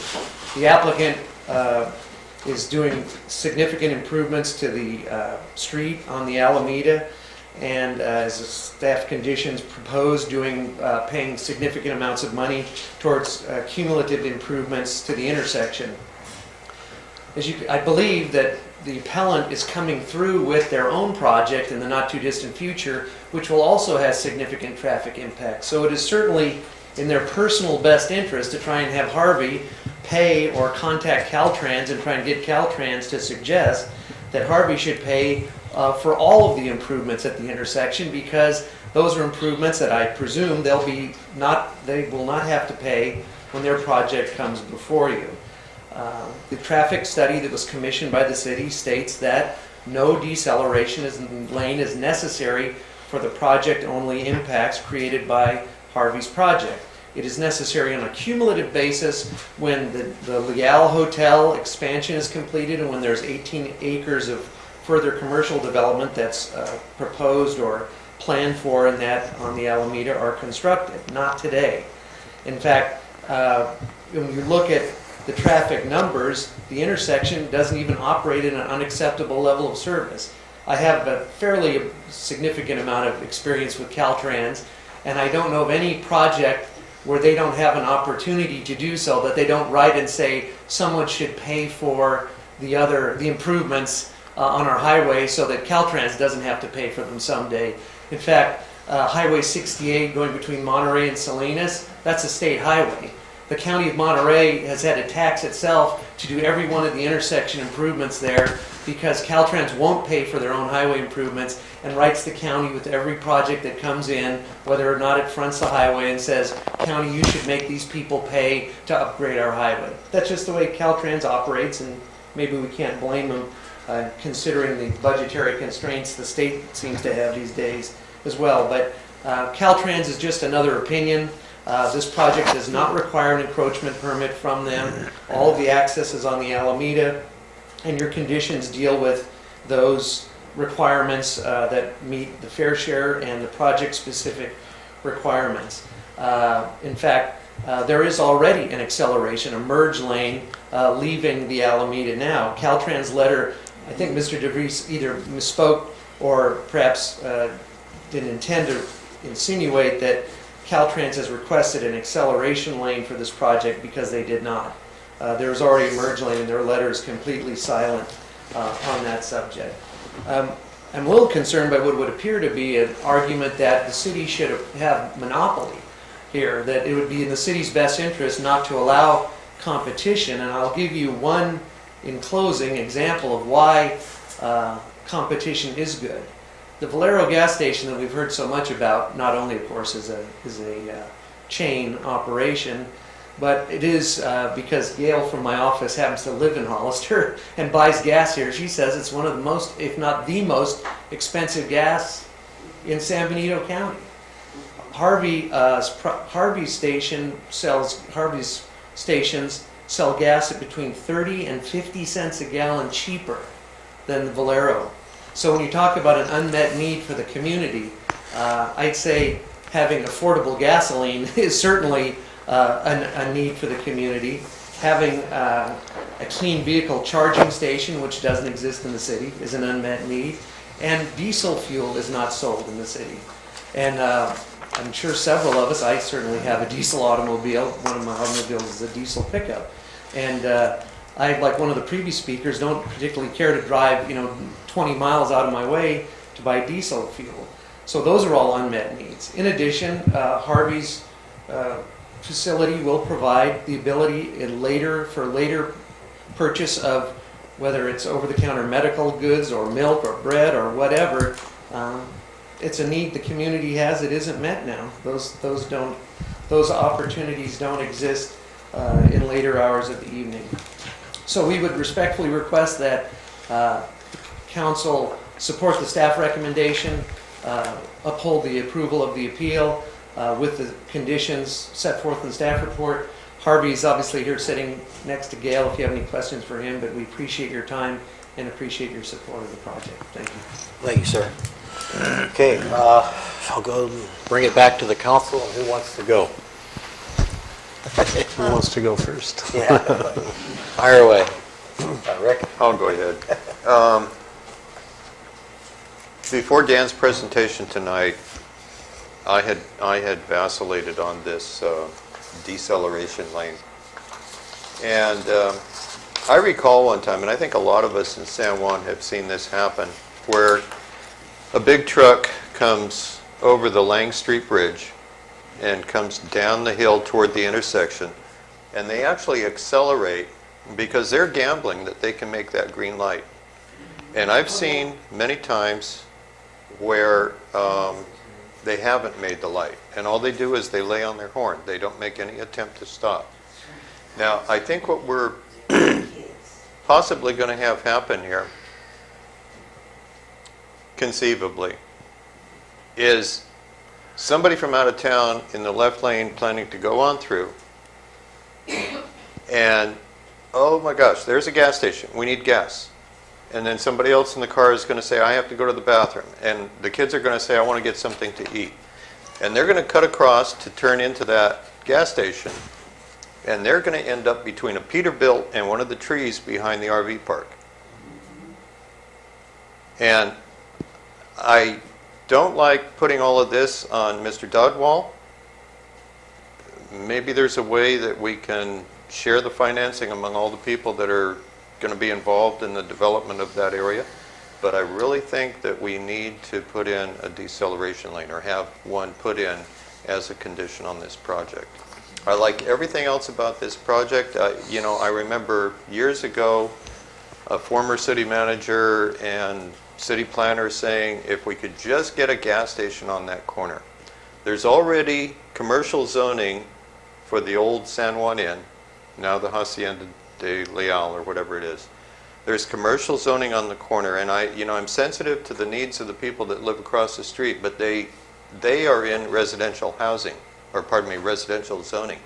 The other side of the street is not residential. So we're not mixing commercial with residential. They're on separate sides of the street. That whole side of the street there is commercial zoning. And we need the money from the people that will stop and use whatever business is there. And we're not going to get it without having something there on the corner. Those people are just going to go straight on through San Juan and spend their money in Hollister or at Casa de Fruta. So we need to provide gas there, because the Bolero sits off the road a little bit, and I think people kind of take a look at it and they think, oh, I'm going to have to stop and turn, and it's, you know, get off the route that I'm on, whereas there'll be a signal at this intersection. There is one already. They'll be able to get off and get back on and go on their way. And I really don't think we're going to suck too many of them in to look at the beauty that we have here in the downtown and the mission and everything we offer here. But I think we are going to provide something for the people that would just go on through without spending a dime here. We'll provide services for them, and they'll spend some money here, and we'll get the tax money from it. Yeah, definitely, you know, the de-acceleration lane, and I've sit there, I've watched trucks, you know, accelerate, go through, just, you look at the red light, they're just driving right through. And to get a de-acceleration lane in there, you know, is something we should definitely look into and definitely figure out, you know, how we can make this happen. The trucks at the top of the hill are, you know, we've been working with, you know, Caltrans trying to say, hey, look, we need to slow them down. We've been arguing back and forth about mile per hour. You know, can we get a reduced speed? Oh, we don't do that. We've showed them where they have done it, where they haven't.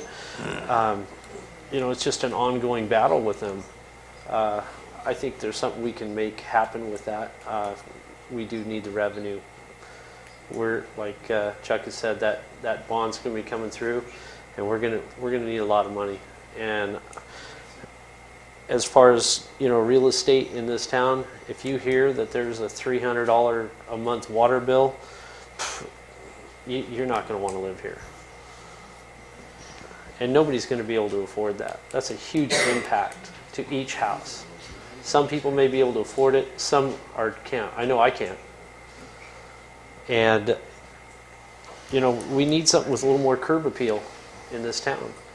And I think the curb appeal of, you know, the way they've designed the gas station, it formats within the city. It looks great.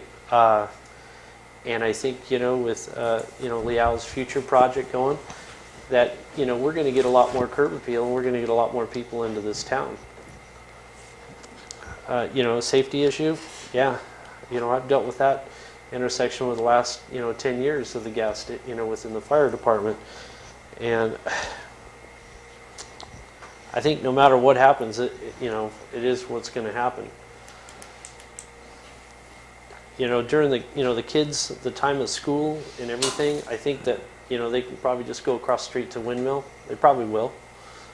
We don't have any plans of what kind of restaurant is going in there, so we can't really project what's going to be there and what, you know, the kids are going to want to cut school and go across the street for.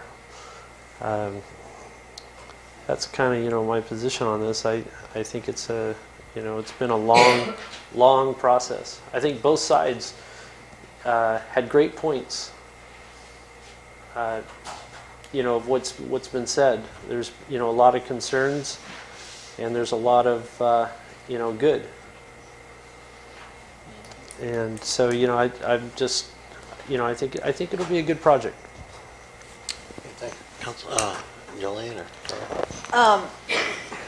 Well, I think everyone on council is very familiar with that area, unlike Mr. Sanchez said he didn't know if any of us had been over there. I actually walked over there today, and I've been over there many times. I wanted to make certain that there was a push button for the crosswalk going on the south side from where the proposed gas station would be to the other side going east and west. I knew there was a push button going across 156, but I wasn't sure if there was going across the Alameda. There is. There's a push button there. That'll help a little bit on the safety. The improvements to the road will help a little bit on the safety of walking the Alameda. There isn't a lot that we can do on 156. We have a resolution a little further on in the agenda for a traffic calming device, roundabout, or other way of slowing down the traffic on 156 at Monterey. We don't know that Caltrans will take any more interest in this than they have in all of our other ideas to slow down the traffic on 156. But we're going to put that proposal forth, and hopefully COG will take it up and take it to Caltrans. We've spoken many times to this person who wrote this letter from Caltrans about our issues with safety and how we need to slow down the speed on the 156. One thing I noticed when I walked over there today in particular was that much of the problems that we're talking about with traffic already exist. 2 trucks came screaming out of the canyon while I was walking around in the 10 minutes I was there. That is not a problem created by a service station. That is an existing problem. The 156 highway is an existing problem, and we have to get Caltrans to keep that slow. Caltrans actually wants to make that intersection 65 miles an hour instead of the 55 that it is currently. They want an expressway right through our city. So we have to continue to fight Caltrans on this. We have to continue to try to slow down that highway. I think a right-hand turn lane would be a really good idea, and I think that we probably need to put some stronger language into this approval to make sure that we get a right-hand turn lane there. There's no guarantee that even if we approve this project, there's no guarantee that we will approve any other projects for that. So it's very possible that we do need to ask for a right-hand turn lane now. That's the only problem that was brought up by Mr. DeVries that I can see. This other thing that he mentions about the sudden franchise ordinance change and all that, well, right here I've got February 19, 2013. That's almost 2 years ago now. And it's referring to the meeting before that. And it says, at your last meeting, it's from our city manager, at your last meeting I presented you with a staff report that called your attention to ordinance number 2007-4. The council's input and thoughts are important to examine the effects of this ordinance on the city's ability to attract new commercial investments and businesses. I presented this topic to the Historic Resources Board and Planning Commission at their February 5th, 2013 meeting. The overall feeling of the HRB and Planning Commission was to rescind the ordinance so it would not portray a negative anti-business attitude. Now, that was long before this project was even thought about by anybody. And the problem was it was not written until that time. Our city manager was very busy, and he didn't get to writing the ordinance until around the same timing of approving this project. It was a simple coincidence. And I mean, these other things about reasons why it wouldn't be an unmet need and all that. It's ridiculous to think that we would want to not have any competition in this city. The person that Dan DeVries referred to as saying how she interpreted the ordinance when she was city manager owns a rock shop. Maybe she doesn't want any other rock shops. I don't know. But it's not the person I'd go to for an interpretation. And I just want to also say that rather than attempting to subvert or delay this new project, I would like to see all of us look for ways to use our input for the betterment of all. I want to look for positive ways to collaborate to build a more business-friendly environment and a growing economy for San Juan Bautista. Tony? Done. Well, number one, everybody knows my stance on this project. I think it's a good idea. I am somewhat concerned again with the de-acceleration lane, but I don't really see where that intersection, like Jolene said, I go to a COG meeting once a month. Caltrans is there. I say, what are you going to do on 156? We'll look into it. We'll study it. We'll do that. And Mr. Lombardo really pointed something out to me that I didn't realize. They don't want to do anything. Later on in the meeting, we're going to discuss a resolution that I'm going to take to COG requesting that Caltrans do a study for either a traffic light or a roundabout at the intersection of Monterey and 156.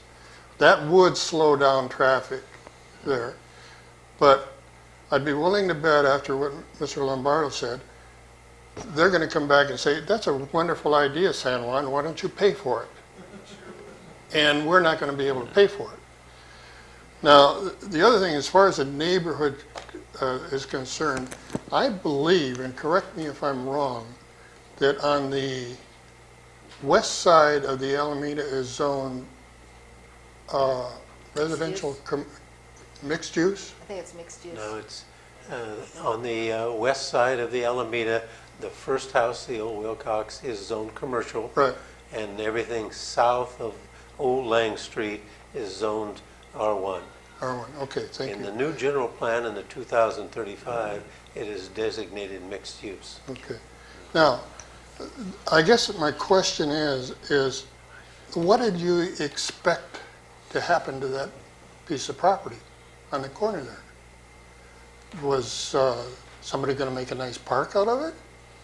Or whatever. It's zoned commercial. It's properly zoned for this project. Body shop. All right. The body shop, yeah. I guess I shouldn't joke around as much as so you guys could get to me. But very honestly, I as far as the competition factor,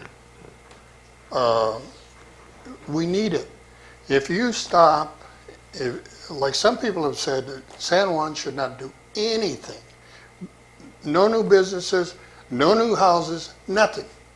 Tell you what, within 10 years, San Juan will be dead. It'll be dead. If you stop, you die. All you have to do is look around. All these other towns that are theoretically tourist attractions, Solvang, Carmel, whatever. Carmel, good example. You go to Carmel, you can buy gas as you go into town. In fact, there's a gas station in the middle of Carmel. Now, how much more touristy can you get? So, again, I would like to see a little more definitive agreement as far as that de-acceleration lane goes, but I think that can be worked out if Mr. Dewall and Mr. Leal and whoever else is going to do something over there in that area can get together. And Number one, I have no idea what that would cost, you know. Is it $100,000 or $1 million?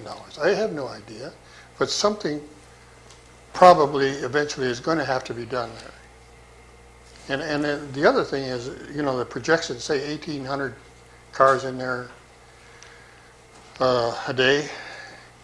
I think he'd really like to see that, but is it going to happen? You know, and are people going to gradually learn that, hey, there's a fuel station there, I can stop there, and they're going to be in the right-hand lane. So, anyways, in my opinion, I think it's a really good project, and again, the city really needs additional income. Yeah, say something, Julie. Andy, can I ask Roger, it's 1,300 trips, is that counting in and out of the gas station in the traffic report? And what I was going to suggest Projected. is that, and we can, you know, and I can elaborate on our discussion with John Alnuck of Caltrans, and it's a little bit different than what Dan DeFries said. But first I'd like to ask Keith Higgins, who did the traffic study, to step up and then explain the difference between the traffic movement and the cumulative of what we reiterated. And I think Mr. Alnuck was looking at the worst case, the cumulative. And I'll ask Keith to come up and elaborate on that. Mm-hmm.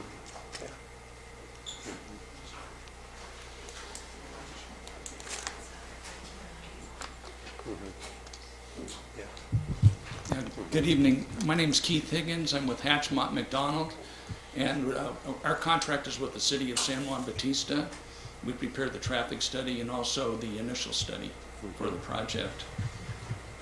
And just to go over that right turn, because I think you really want an answer on just that right turn lane. Well, what we did was we looked at we did traffic counts of existing conditions, and we counted a bunch of different time periods, including a Friday afternoon and midday on Saturday, as well as AM and PM peak hours. And then we try to forecast the future traffic conditions. We had project traffic volumes based upon typical projects of the size of this proposal. And then we also go on to a cumulative condition, which represents something about the year 2035. And those are forecasts based upon two things. We have traffic forecast from a regional travel forecasting model, and we also have traffic volumes from just growth trends, and the two basically coincide, and that's the numbers that we use to come up with the 2035 volume. And the way we look at the warrants is there's criteria that have been established based upon traffic volumes, how many right turns with conflicting through traffic, and if you cross certain thresholds, then you meet the warrant. The warrant is not met under existing conditions to put in a right turn lane. The warrant is not met for the project-only condition to put in a right turn lane. But the right turn lane is warranted when we get out toward the 2035 condition. So sometime as you approach the 2035 condition, that's when the right turn lane would meet the volume warrants. And we did a conceptual design of the right turn lane. I don't know if everybody has a copy. Whoops. If everybody has a copy of the initial study, but there's a, see if I can tell you what page it's on. I try to mark post-its on this thing. Let's see. Okay, it's on. It's almost at the very, very back of the initial study.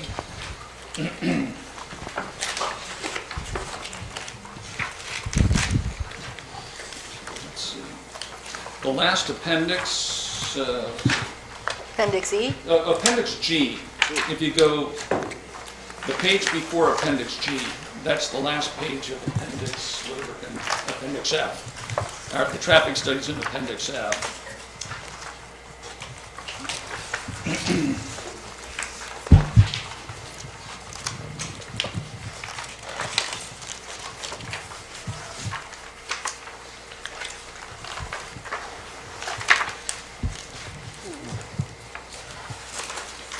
Just let me know when we get there. It's probably about 20 pages from the end of the initial study.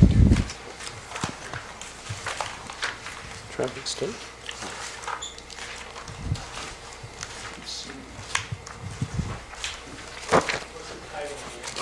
That's Appendix E of Appendix F. Oh, The way- okay, yeah, the way so, this- the so way- it is Appendix E in the F Appendix section. F. Yeah, sorry about that. Okay. Yeah, the way the initial study is set up is that there's a technical report for traffic, that's Appendix F. There's a geotechnical report, that's a different appendix. You And found each one of those technical reports has their own appendices, so that's why we have two sets of numbers like that. It's after all the blue pages, Oh, there. right here, Okay. Appendix E. Yeah. Yeah, go a few more after all the blue pages, You got it right there. Yeah. right before the archaeology study starts. Yeah, there's no way to Okay.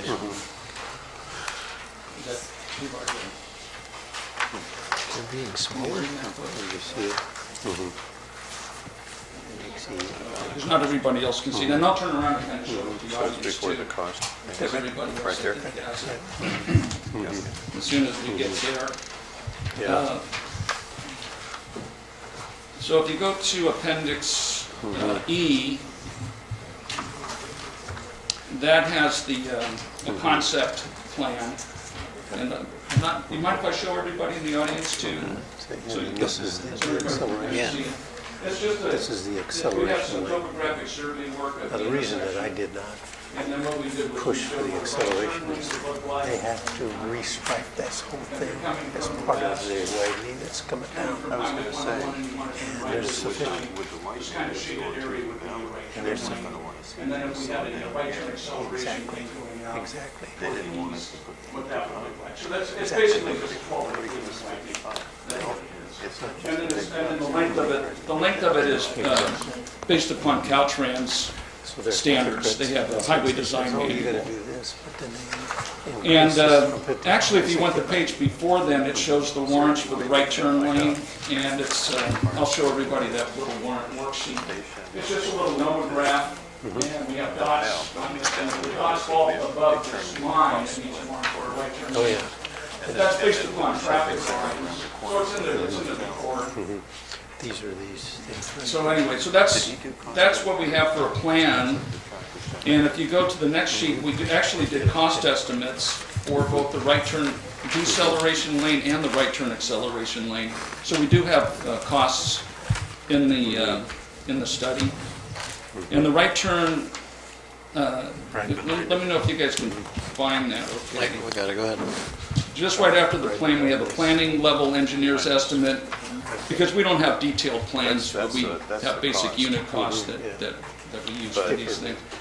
So we have a right turn deceleration lane budget of about $400,000, $399,000. And that included the construction costs, 25% contingency, design engineering, construction inspection, environmental, and some overhead permitting. And so that added up to about $400,000. The one thing that we don't have in there is if there's utility improvements that are not evident, we don't have that contingency too well. But the 25% contingency is about $56,000.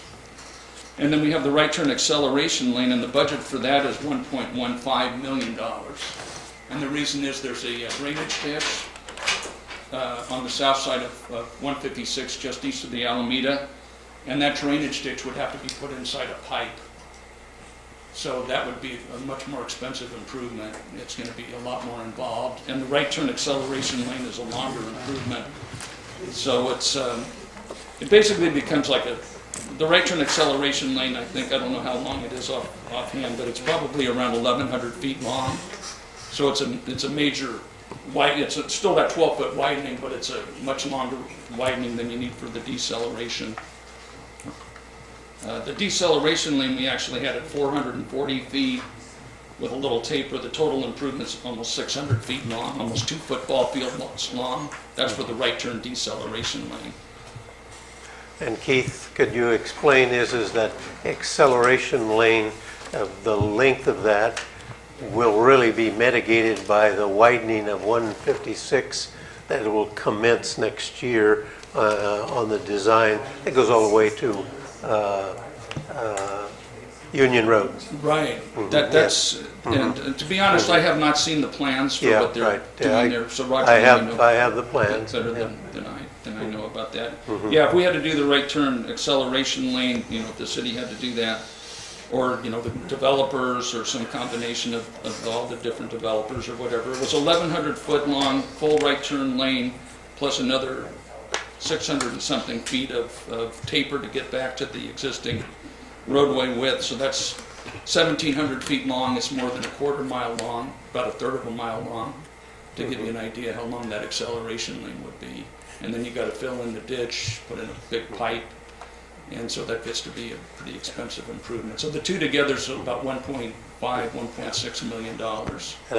And I think that when our discussion with Caltrans, they recognize that there is a barrier between the ditch and there, and that there was adequate width for an acceleration lane now to suffice for the existing and condition of what the service station is going to get.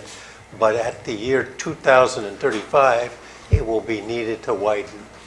And by then, that road is going to be well widened because it's going to start commencing in 2015-16. Okay. Roger, are acceleration lanes usually required where there's a signal, or is it up to the person turning right onto the faster moving highway to simply wait for the light to change if necessary? There's a no right turn on the red. Yeah. There's no right turn on the red? If there's a no right turn on the red. Oh, if there's a no right turn on the red. So that could be posted if necessary? Yeah. As far as the acceleration goes, but the deceleration is important, and I don't know. I think you know, is when you examine the data here that Keith has done, and the cumulative versus the existing, and what the project is it's not warranted at this time, but it will be. And the culprit is that the Caltrans is pushing for higher speeds at that intersection, from 55 up to 65. And that's going to promulgate, you know, and increase the potential for accidents. So to infer that even if we go forward that it's going to be laid upon our liability, it's not that simple, because if Caltrans increases the speed on that intersection, they're just as much culpable as we are. And so, you know, now... It's not just about culpability, culpability, no. It's about lives. It's about lives. And I understand it is now important to have a right-hand turn lane. Right, yeah. Even without the project, Even to without, me. yeah. I think a right-hand turn lane there would be wonderful. I don't know, I, you know, kind of agree that maybe we shouldn't put all the cost of it on him. It's an existing problem, just like a lot of the problems are over there. But if we can get a right-hand turn lane and this project, that would certainly make me happy. You know, everything's closed right.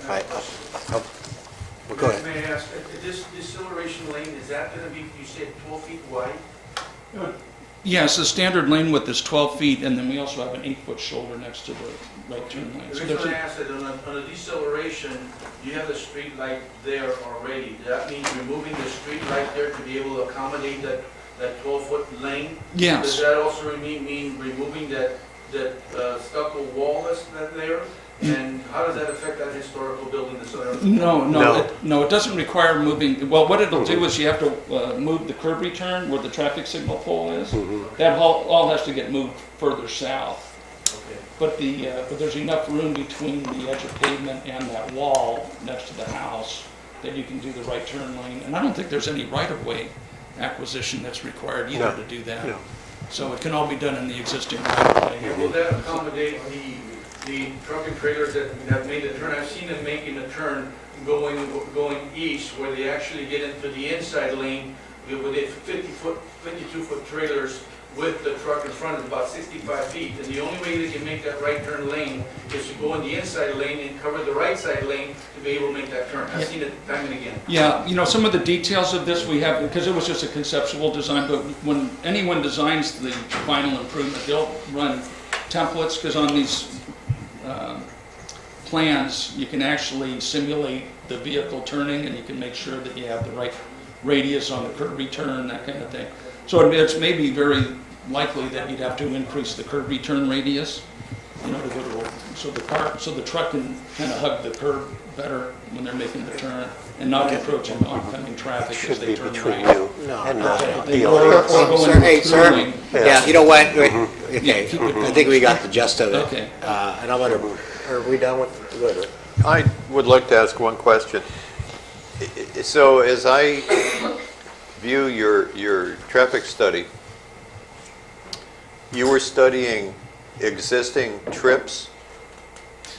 Yes. The usage of the streets. Did you do a speed survey of the traffic on 156? No, we didn't. Okay, because that's really what my concern is. It's not how many cars are going through this area. It's the speed of the cars and the trucks that go through here. Yeah. Well, there's some other things. Have you guys looked at changeable message signs out on 156 that would advise vehicles that to prepare to stop, for example? Well, the problem we have here is that Caltrans is not going to want to let us reduce the speed here. We already have a 55 mile per hour speed limit from just, what would it be, south of the Bolero station. Right. The speed changes to 55. Everybody accelerates to go up the hill, and when they peak at the top of the hill, they accelerate down so they can get through the green light before it changes. And once Caltrans puts the 4 lanes through San Juan Valley and leaving the existing road as a local road, they're not going to want to see people do 55 through that area. We'd like them to They do don't want it now. 45. Yeah, well, the way, just so you know how you do, the way that speed limits are set is you actually do a speed survey, and it's called a speed, if you leave it at 55, but the prevailing speeds are more like 65, and you post it at 55, it's unenforceable. So that's the dilemma Caltrans has. They can't just arbitrarily put 55 mile per hour speed limits. I'm not defending Caltrans, I didn't do it. I'm not recommending 65, but I'm just telling you, we do a lot of speed surveys for cities, and that's just the process. You're just constrained by what you're supposed to actually post if you want to be Determine the enforceable. 85 percentile of the average speed, and then that's what they have to go for. Yeah, and Caltrans isn't trying to encourage higher speeds or anything unsafe. They're not trying to do that. They're left with the same law that everybody else is. One of the things that, I think it's probably just a rumor, was that Caltrans would like to take that light out of there when they get their 4 lanes all the way to Union Road. They'd have to build us an overpass. Yeah, that's right. There's no way you can. I did the traffic. I've been doing traffic studies. Hey, this is around here Caltrans for a talking. long time. I did the traffic study for the windmill, and I've been out there and done. I did accident investigation at that intersection before the signal was put in, and it was evident from the accident records before the signal was in that there were a lot of correctable accidents by a traffic signal. And there's no way that you could justify removing the traffic signal, in my opinion. No. I'm just telling you that without having done a detailed study. We never considered the idea of removing the traffic signal. What did you call the signal that tells you that there's a... Yeah, it's a changeable message sign. Changeable message? And if you've driven, you've probably seen Oh, it you in mean- places where it'll start to flash to say prepare to stop before the light starts to turn red. Yeah, that's what I've been working. And so that's placed in advance, maybe 1,000, 1,200 feet, 1,500 feet in advance of the intersection. That And then people will know that it's going to change before it does change. Maybe something we should And that's include in this And that would be resolution. Caltrans' responsibility, Later on. it's to handle mainline traffic that has absolutely nothing to do with San Juan Bautista traffic. So it'd be worth asking them about that. Okay, any other questions, gentlemen? You never got to speak, Mr. Well, Mayor. And I think, well, I think Mr. Lombardi would like to rebut some of the stuff. Yeah, Tony look, this, Lombardi. Andy never spoke Yeah, right. from council either. Can I ask one more Yeah, go ahead. quick question?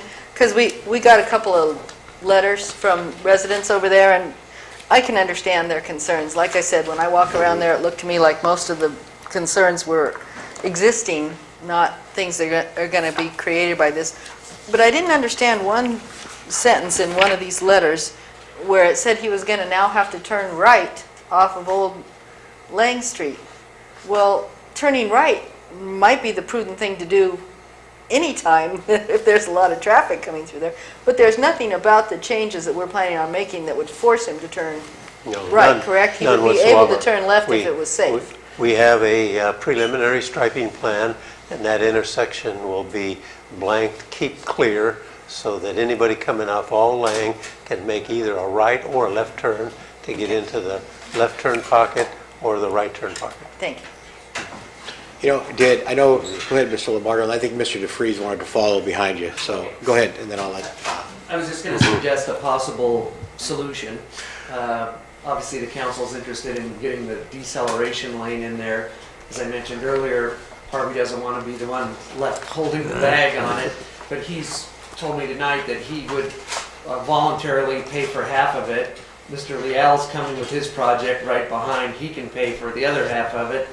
And then the city can do what's called a reimbursement agreement. I don't know if you're familiar with those, where, because there is apparently a fairly large amount of commercial acreage out there that would use the same intersection, so that in the future, Mr. Leal and Harvey would be reimbursed for the fair share of whatever the additional costs are. That way, the burden is fairly borne by the two commercial projects now, and not just heaped on the first guy through the door, and then the future developers can pay back, and that's a pretty standard agreement. It's contained in the government code, how jurisdictions get reimbursement from later projects. That's what we did with the roundabout, though. So if the council thinks That's what we did with that's the a roundabout, right? possible solution, Harvey, even though the traffic report doesn't indicate that it's needed, Harvey would offer that up as a solution. If the council places the burden on both projects as they come through, and then we can both get reimbursed for what our fair, what the other people's fair share. Okay, thank you. I hope that's helpful. Dan, I think. Let me ask you a question. Okay. Can we incorporate that into the approval? Yeah, I got to comment to what he's saying, yeah. And on 18. No, yeah. Go ahead, Dan. Yeah, thank you, Mr. Mayor. First of all, Mr. Lombardo said Caltrans is just another opinion. Well, that might be true, but it's a pretty weighty opinion because it's Caltrans. And if there's a double fatality quadriplegic accident out there, the state's going to get sued, the city's going to get sued, a lot of people are going to get sued. Those cases go for millions and millions of dollars. Tony and I have both defended them. I was involved in an accident on Crazy Horse before they redid it, and the state paid out $35 million on that case. These are expensive liability cases. And what Mr. Higgins said and Hatchmont McDonald, they don't need to convince you, they need to convince Caltrans. Convince this guy. I talked to him today. His phone number's right on here, by the way. You should all call him. Call him yourselves. See what do you think. I'm on the city council. Should we require a de-acceleration lane prior to this project opening or not? What do you think? If everything Mr. Higgins says is true, convince him to rewrite the letter. So this isn't in your file. This is going to be in the city's file. And if there is one of those bad accidents, the plaintiff's attorney is going to subpoena the city's file. And this is going to be in there. And then the question is going to be, why didn't you do it? Caltrans told you to. I'm not making that up. Check with city council, ask her. Lastly, regarding any contribution towards a right-hand turn lane, which all of you seem to agree should be required as a condition of approval prior to this project opening, and the notion that what Mr. Leal wants to do on the property as regards his proposed spa building and a banquet facility, obviously we're not going to agree to pay for half of that when he's got a project that generates 1,800 trips a day, and that presumes that a spa and a banquet facility are going to generate the same kind of traffic. What I suggested to Mr. Lombardo outside is that if Leal does its own traffic study, and if there's some indication that it's going to be increased trips and therefore a right-hand turn lane from eastbound from 101 is warranted by any Leal improvements, proposed improvements, then yeah, we would pay for our share of that. So that's not a deal breaker, but fair is fair. Yeah, 1,800 trips a day, according to Hatchmont McDonald. And spa banquet facility for people that are already staying at the hotel, 42-room hotel. Banquet facility for people staying at a hotel? Right. Nice. That would generate a lot of traffic. Pardon me? A banquet facility would generate a lot of traffic. That's not for the hotel. It's for people staying at the Hotel Jolene that are going to the weddings. How many people would this banquet facility accommodate? I don't know. I haven't seen it. 375 plus the staff, and it comes to 421 occupancy load for that banquet facility. So- There's only 41 rooms. 42.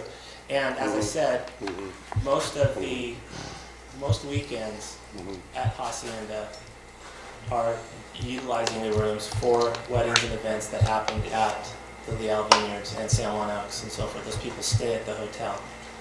And then it would be very convenient for them to go to a banquet there. Will there be other people, in addition to those who stay at the hotel, going to a banquet or a rehearsal dinner or something? I'm sure there will be.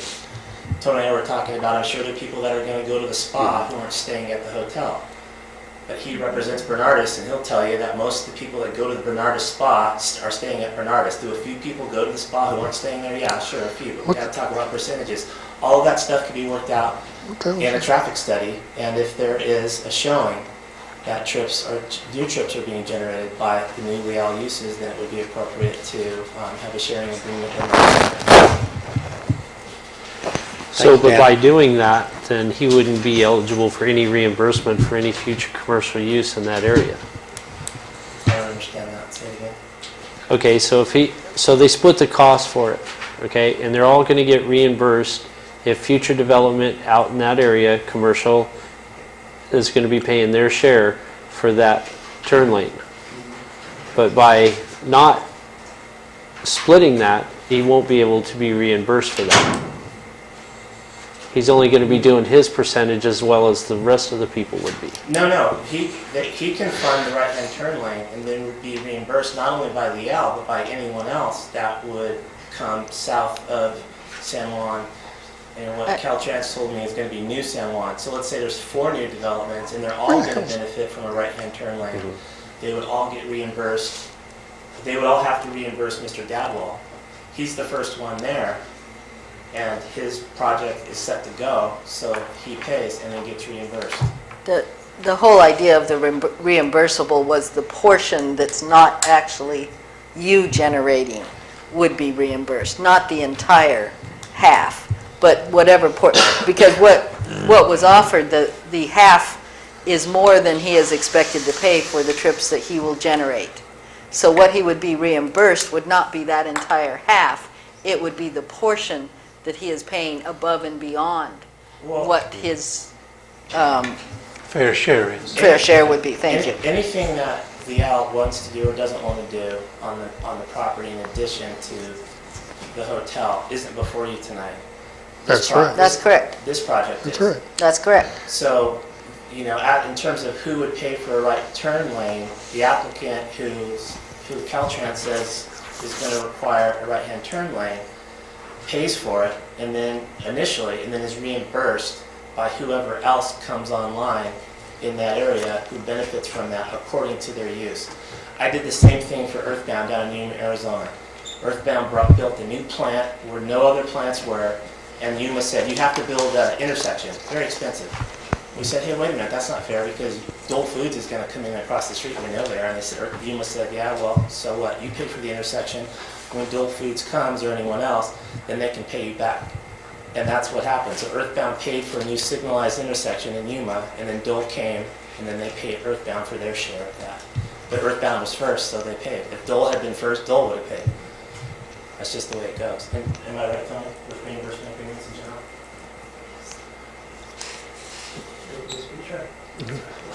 Oh, go ahead. I mean, it's...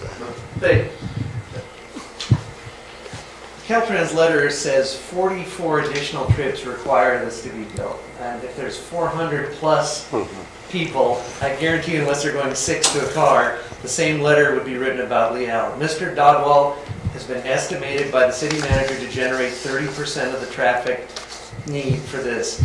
Guess what Leal he's estimated? 30%. And the other 40 by the other future development. Harvey's willing to step up and fund half of it to give the county, or pardon me, I didn't mean to insult you, the city half of the cost. We don't get paid. The city half of the cost. I'm sure Mr. Leal, as a public-spirited citizen, would do the same. And then we'll both be reimbursed, the turn lane will be in, and the burden isn't going to fall unfairly on Harvey's relatively small development or Mr. Leal's relatively large one. It's a fair resolution, and I'm sure Mr. Leal, as a public-spirited individual, will agree to it as a condition of his permit. You'll have the money. The city can go forward, do the deceleration lane, and we'll both get paid hopefully back based on our percentages when it comes. I think it's a fair resolution, because otherwise the idea of, sorry, the tail's pinned on your donkey is not an equitable way to do it. And hope that someday he gets something back. He just knows Caltrans wants him to pay 100%. He's trying to have us pay half, and we don't even have any figures before Leal. Leal's not in front of you. The 55 to 95 is cars slowing down to make that right-hand turn lane, to make that right-hand turning movement. It says right there. And the idea is if all those cars stack up with increased speeds at 65, and as Rick said, one of those trucks is going to come down that hill or a big car, and with 3-4 cars waiting to turn right, someone's going to get creamed. And when they do, and when they look at the city and they say, why is there no turn lane, we're going to look. Okay, thanks, Dan. I guess it's my turn. So let's start off here. Ever since I've been in town, even before that property was purchased, I had actually called the owner. I saw a vision of a gas station there. And then years went by, and basically Mr. Dodwell stood up and purchased the property. I think it's ideal for the city. I think it'll bring jobs. It'll bring another restaurant. It'll bring the fuel costs down. But, you know, everybody's benefiting. I think it's an overall victory for the city. I was downtown the day and looking.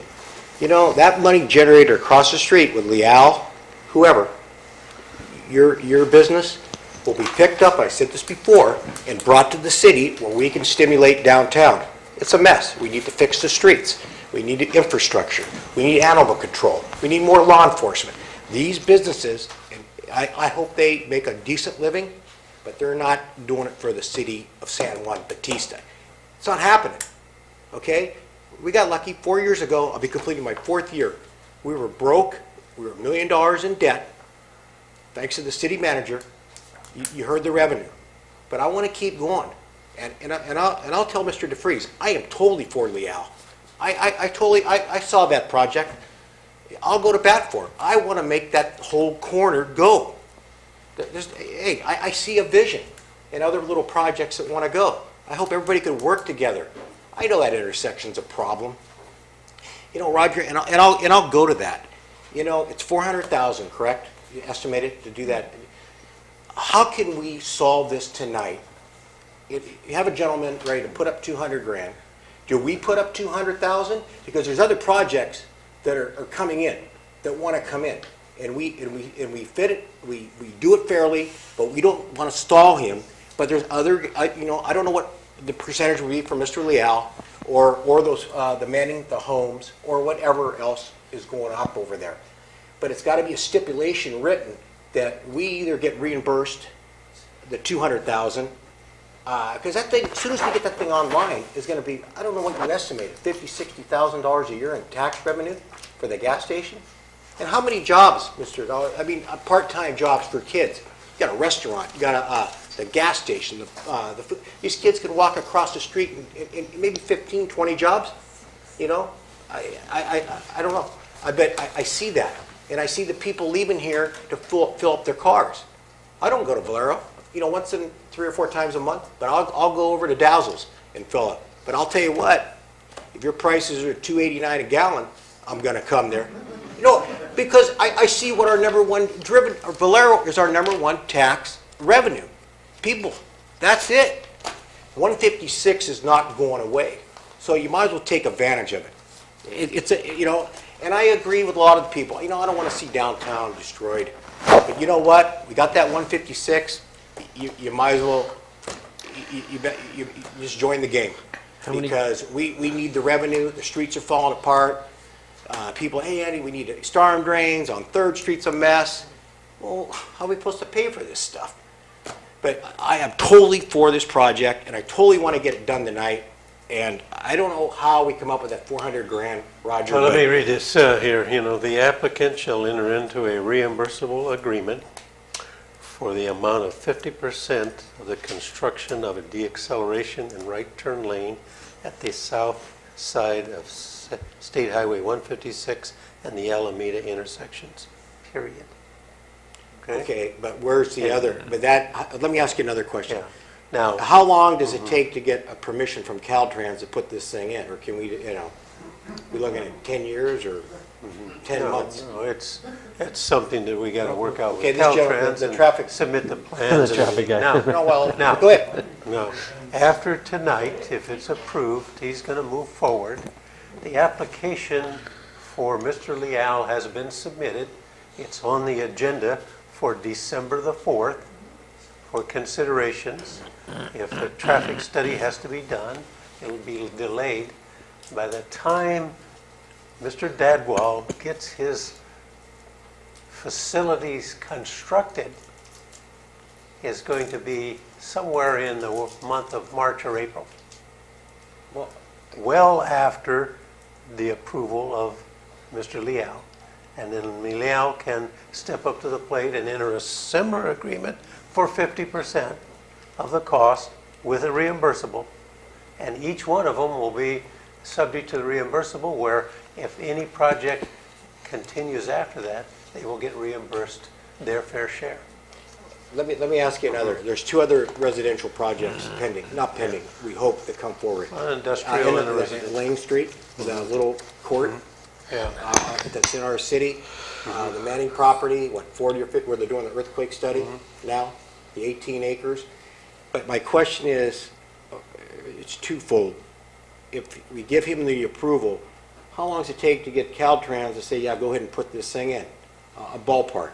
And I think that gentleman was going to answer it. Go ahead. Yeah. Yeah, no, go ahead, yeah.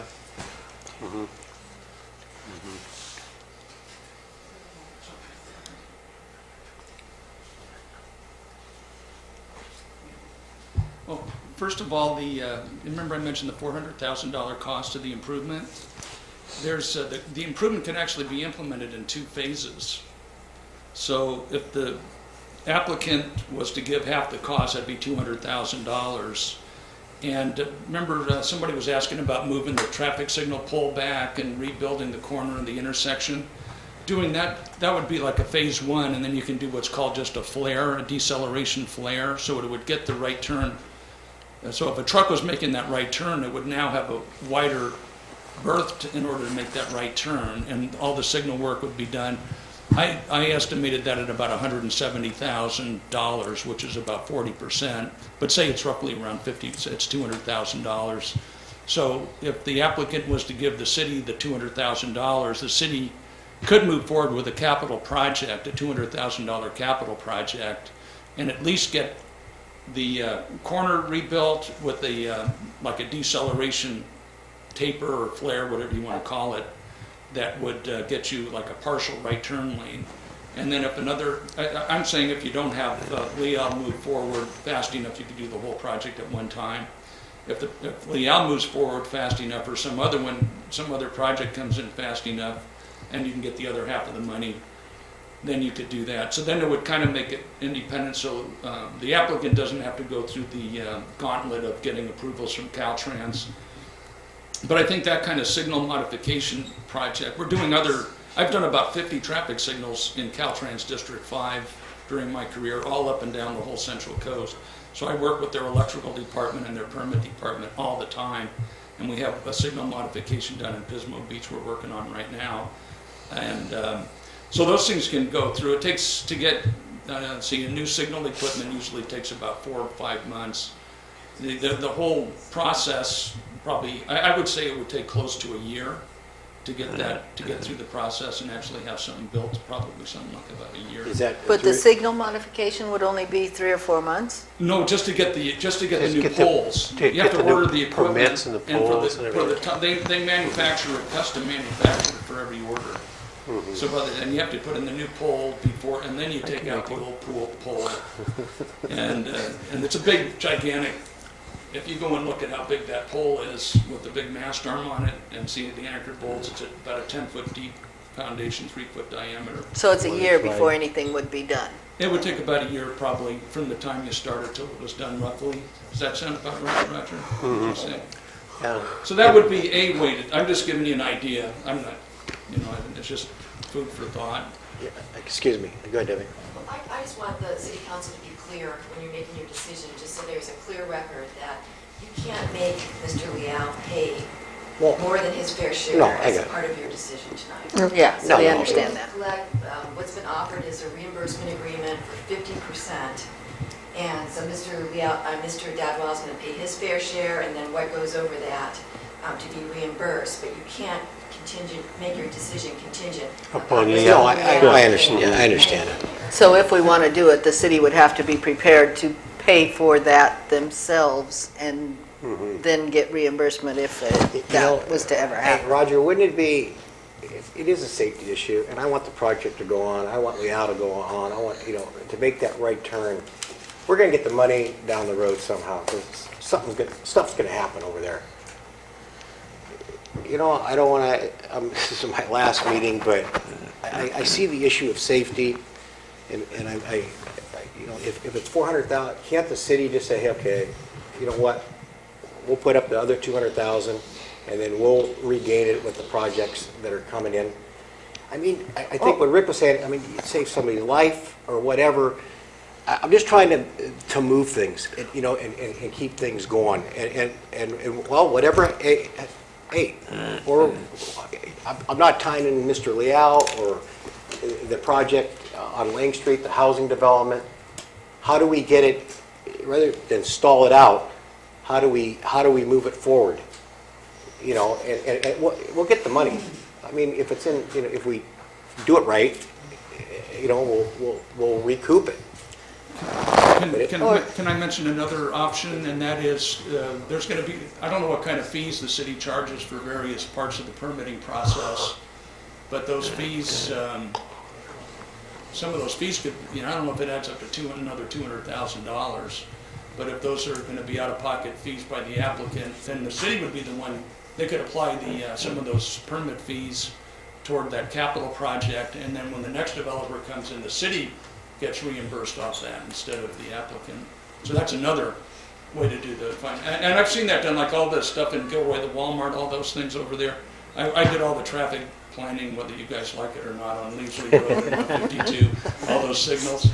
That's where I'm in Gilroy, that's where I'm located.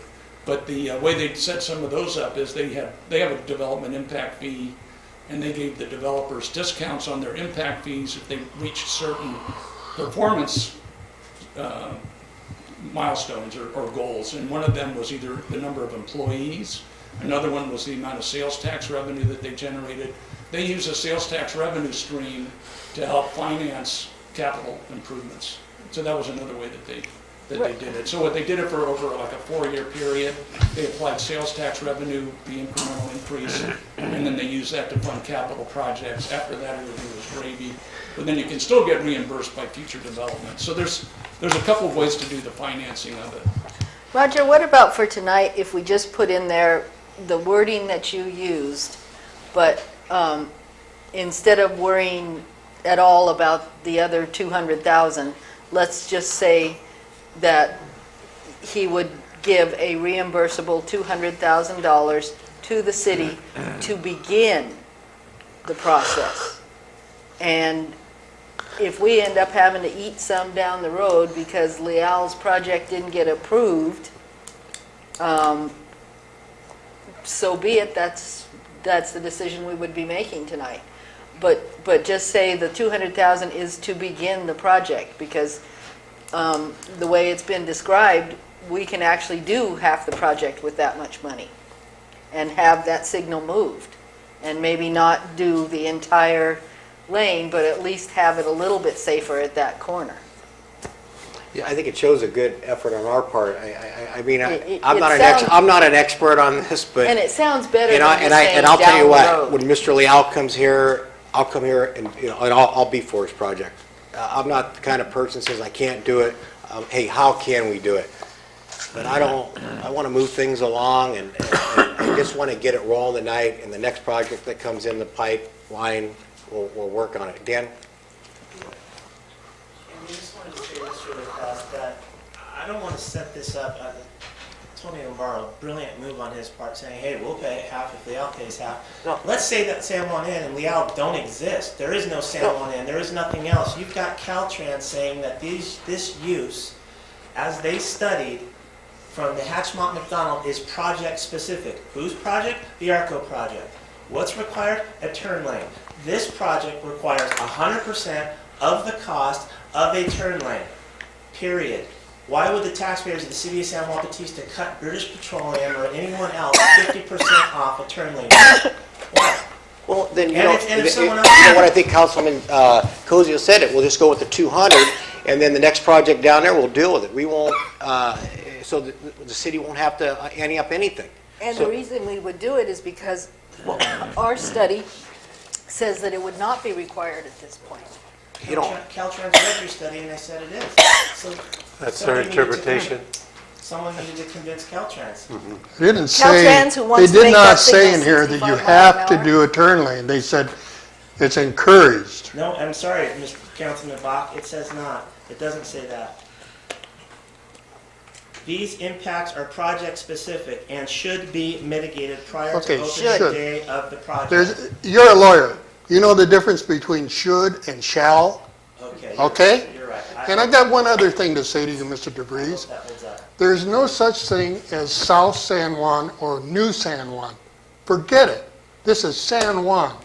I've heard you say that so many times, and I'm sick of it. And thank you for pointing that out, because you know who made that reference to me, Councilman Bach, was John Olenjic at Caltrans today. He said, I've been told about this new San Juan and all these new businesses and Well, uses coming down. hey, you're dealing with He was the one who Caltrans. said it, Hey, not Come me. on. Hey, yes, hey. I'm fed up Okay, with you. no, hey, Dan, thanks. Listen, can we work it out? I like what Jolene was saying, the 200,000 to start this. We approved the project. There's other Begin the projects in the pipeline, Roger. And, Because it would be easy there, just as the applicant shall pay $200,000 for the construction of a deacceleration right turn lane at the intersection of the Alameda with 156, period. I mean, it shows an effort on our part. I mean, to get half of it done, you know, and we can. Yeah, stage one, yeah. You're making that Or $200,000 stage decision in one. 20 minutes. Yeah, sounds good to me. Do you still want to have the Before we reimbursable move part in there? ahead, I think we all agree on the right hand. Because they're Yeah. not required to pay more than their fair share. Uh-huh. So Well, that's- Well, and it then can we say, or, A it's reimbursable agreed agreement that, will be developed to compensate to pay, to reimburse the developer the amount of money Above his fair share? above his fair share. Can you do the stage one? Yeah, stage one, yeah. Because that way, stage one will get built with that instead of waiting till the other half comes in. Right. So that's, They'll pay $200,000 for stage one improvements. and then if it turns out that all the other projects that go in there generate, let's say, 70% of the cost, he gets He'll get 20% reimbursed- back. He'll get reimbursed back, yeah. Right, okay. Okay. Jolene. And the fair share is based upon traffic movements warrants. You know. And Mr. Leal will have to do a traffic study as well as any other development. Right. Okay. In fact, if that property we annexing for industrial, they would have to do something. They'd have to contribute and do the same thing. Let me ask you So it another. applies to every development south of 156. Roger, even the Isha property that's in the county right now, are they? Well, we don't know what that is. That's We in the can't county. forecast that. So Okay, it's well, beyond our Kind of putting the jurisdiction. cart before the No, horse. I know, but I Well, just. we could go to the county and Yeah. say, hey, you know. Okay, I think Rick wanted to say something. Okay. This was my biggest concern. Now we seem to have it worked out. I have one more thing that I want on this project. I want a metal railing around the corner where the crosswalk comes from Windmill Market to the Wilcox house, to Todd Cleave's place. I want a metal railing there, and I want signs that say do not cross. And I want a crosswalk down where the San Juan Inn property and the gas station property come together. I want the crosswalk there. That way people coming around the corner can turn into the gas station and they won't be affecting kids crossing the street. Because if we do have kids trying to go to that restaurant, I can't see them going there for the store, but if the restaurant is an attraction, they will cross the street just to go to it and then go back over to the other side of town. So I want to prohibit any pedestrian traffic between 156 and the division between the two properties. I don't quite understand. You mean on the Alameda? On the Alameda. People crossing from one side of the Alameda to the other. Oh, okay. Yeah, move You, back. you want them to cross there, or you don't want them to? I don't. I want signs prohibiting them, and I want a railing there, all in front of Todd Cleave's house. I want a metal railing, so they have to cross Lang Street and go down to the point opposite where the two properties come together, and I want the crosswalk to be there. So there would be a crosswalk where there's no corner? Yes. Mid-block. A walkway. I wouldn't want it Traffic unless it was a raised crosswalk, so the cars knew they had to slow down for it. They've got those crosswalks that have the lights, and when the pedestrian hits the button, the lights Raised flash. crosswalk is even better, though, because then they have to slow down every time they come through there. Well, I don't care how. Well, I just the city of that's what I Hollister want. just did the lighted crosswalk. It's pretty effective for the new courthouse, between the two courthouses. But it doesn't there. necessarily slow down the cars if the lights aren't. I don't know if a raised crosswalk will either, unless you've hit it once. It could be raised with lights. You know. Hey. Everybody's going to try it out. So that signal that I was talking about, where there's already a push button, wouldn't be able to be used at all? No, that you're talking about the crosswalk that goes from the windmill to. Nope, I'm talking about the crosswalk. From the that Wilcox goes from the to Wilcox to the Oh, corner. there's one across there? Oh, I There didn't is notice already that. a push button That signal needs to there. come out. I'm sorry, that needs to come out. I And you've don't got know to that I run agree that pedestrian that's traffic any down. safer.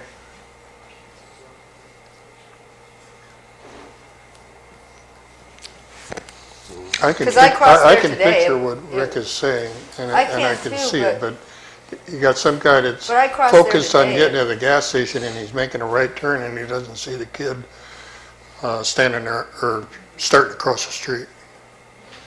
What about putting it on the other side and just making that one and eliminating the crosswalk across the Alameda on 156? That goes From back the to school? any From intersection the the school same way. over, that'll keep them on the They same just have to side. redevelop But see, all the pedestrian traffic is at the store. Crosswalk gives the But they pedestrian can the right of cross way. there and go over.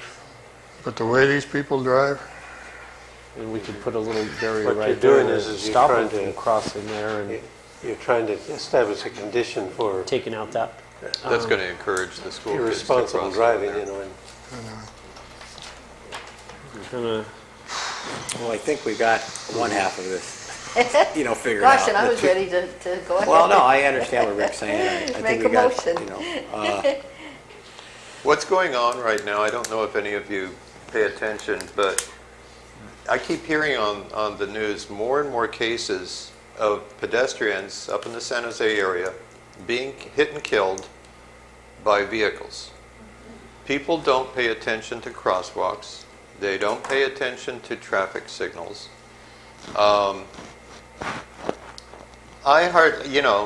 I'm dating myself, but I remember when people didn't go 80 miles an hour. When I drive to work on 85 and 280, 80 miles an hour is the norm. Now the speed limit is 65. You won't get a ticket if you go 75. But the minute you go over 75, you're taking a chance on getting a ticket. But most cops will let you go for the first 10 miles. But people are consistently driving 80 miles an hour. And that's not even to talk about the jerks that get into a road race and they're doing 95 up and down trying to see who can get there first.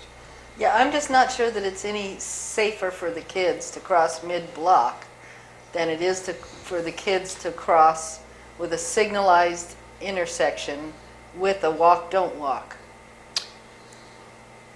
Unless you put a cycle in there for pedestrian traffic only, the kids are going to be crossing on the green and the cars will be making their right turn on the green. And cars coming off of a 55 mile an hour speed limit where they're doing 70 or 75 I'd agree anyway. with you had I not seen those two pickup trucks come screaming out of the canyon. That's And a whole other That's issue. another- We're not talking about that. I'm talking about traffic coming off 156 and going onto the Alameda. I'm not talking Yeah, about. but we're also talking about traffic safety for the kids crossing. But that's another and issue. They're going to be crossing a street mid-block with cars coming screaming out of the canyon. Well, then we need to put a stop sign at San Juan Hollister Road at the old gas station there by Leal's. We're trying to, traffic circle. Roger, are we trying to annex that so we can get that sign there? Because on that side, there's a little section right there that's county where the sign would go, and we can't until we annex that, and we can get the stop sign there. Isn't it the Actually, the, when we were west at side the of the accident there, we Alameda? had people just roaring down there. Yeah. I got to agree with Jolene is that the crosswalk at the intersection, when they hit the head button, then it's red. Anybody coming into that intersection, it's They red. wouldn't be turning and on the it. pedestrian has the right of way. And if they are encroaching upon that pedestrian crosswalk, they're in violation because it's red, whether they're making a left or right turn. It's absolutely, when they hit that button and they're going east-west over to Harvey's Place from Wilcox Corner, that sign is going to be red, the stop sign. So the signal, when a pedestrian Right. activates It's the button, activated, the They have signal it's to goes stop red. and then Red, yeah. turn. Okay, but you can make a right turn on a red light Yeah, unless it's right. prohibited. Yeah, right. So would we then want to prohibit it? Right And we turn, need yeah. big signs Then- because then we a sign don't that see just that says very often. no right turn on red. Because we're That's going to the have one at easiest- the other going out. Uh-huh. We'd have the Yeah. same idea. Yeah, so that would be the easiest thing, is to allow that intersection with the ped heads, and then just put a sign there, because I see it in a lot of intersections, no right turn on red. Yeah, it's not too common, but That's not too common, but, yeah, Mhm. that would work fine. Yeah, there's one there in Hollister, there. Yeah. It There's one still down- gets scary, Rick, and I have to agree with you because, and he designed it over there. When you come out of Costco or Walmart and you want to turn on the 10th Street, I don't know how many times I've sat there and waited for that green arrow to come up. There's a red arrow there, and there's 4 or 5 guys behind me blowing their horn. Why the hell am I Oh, stopped? to make the right turn there? Duh, there's a red arrow. And it's marked off. It's, Yeah. it's pegged out. And it's a crosswalk. Yeah. So, again, the people over there, number one, they have to really get on their kids. I see kids running across that highway, it scares the hell out of me. But, how much can you do? Yeah. Put a tunnel there for them? We need to have a walkover. I'll just install that, it just says the applicant shall install a no right Make it like turn Vegas and have them go on on kitty red corner. light at the intersection, Both ways, That would work. turning right Yeah. and turning right out of the Alameda. Yeah. Yeah. Okay. What's that? If we Yeah, pay we'll for it, have they'd to let deal us with do it. Caltrans on it, yeah. Yeah.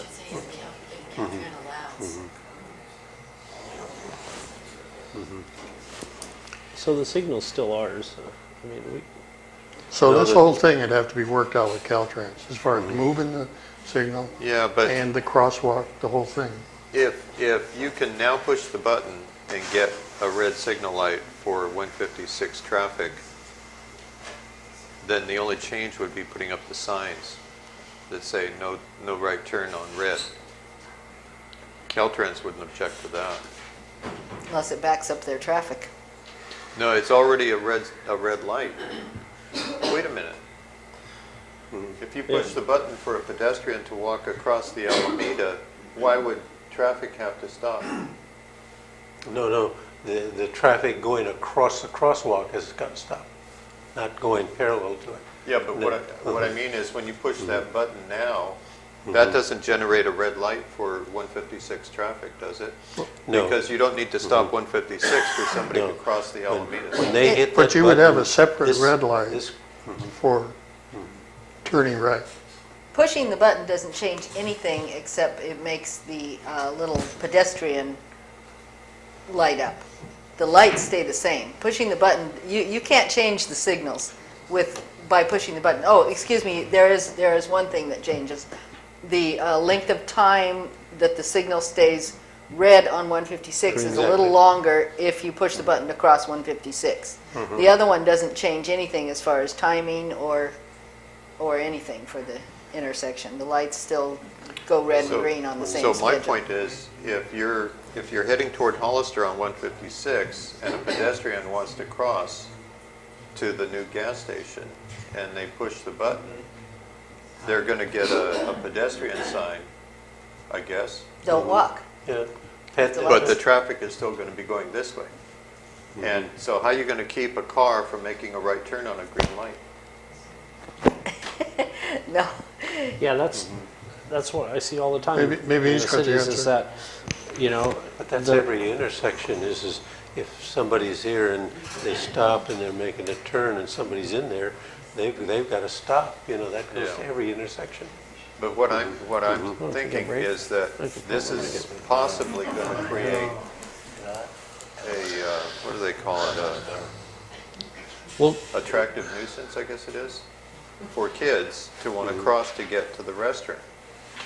And if they have to cross while the cars are going fast on 156, then there's going to be a certain number of cars that are going to want to turn right onto the Alameda to go into the gas station, and they're not going to see the kids. And that's what I'm trying. That's why I wanted to move the kids down the street. Roger, do you mind if I? Yeah, go ahead. I just want to make a point about it. If you want to do some kind of condition, I would not make it a condition of the applicant to do something where they have no control with Caltrans, because Caltrans is going to have their own opinion, anything you do with that intersection. So if you want to do something, you might have that added, that, you know, consideration, you know, that as this intersection improvement is designed, that facilitation of pedestrians is dealt with in some way, or something subject to the approval of Caltrans, and let it be in there like that, so that you don't have an unmeetable condition on this project. That would be one point. And then Caltrans is going to have their safety people and everybody else looking at it, and you can have your opinion about it, and you may have the correct opinion, but that doesn't mean that Caltrans is going to want to do it. So that's going to be the real problem. And they'll debate. I've gone and they told me to turn. You know, if you're doing a project and they say do this, and then the guy that told you to do that, he gets transferred to another department or retired. Then another guy comes in and he says, no, don't do that, do this. And you're talking to the same agency, and even within their agency, they have different opinions. So we can't. And between District 5 and District 6, they have different. Probably easy for us to work with Caltrans and represent that. Yeah, you're right. I think what we all want to kind of hear The improvement, I should say, not the project. is there a way that we can do this resolution with something pertaining to the safety? Well, that's another conditional. That's another item later on in the evening. You mean the roundabout? Yeah, right. Well, okay. But that's at the Alameda. Yeah. Right? I mean, At Monterey. That's at Monterey, yeah. It's just to hopefully slow down the Okay. traffic a little. But something that we can put in, because we can't really say and do what we want to do, because it depends on what Caltrans is going to say. There's something we can say pending, or not pending, but something will be done up to a certain level of what we need to Every do. attempt must be made to make intersections safe for children crossing. As safe as possible for children crossing. Nothing is foolproof.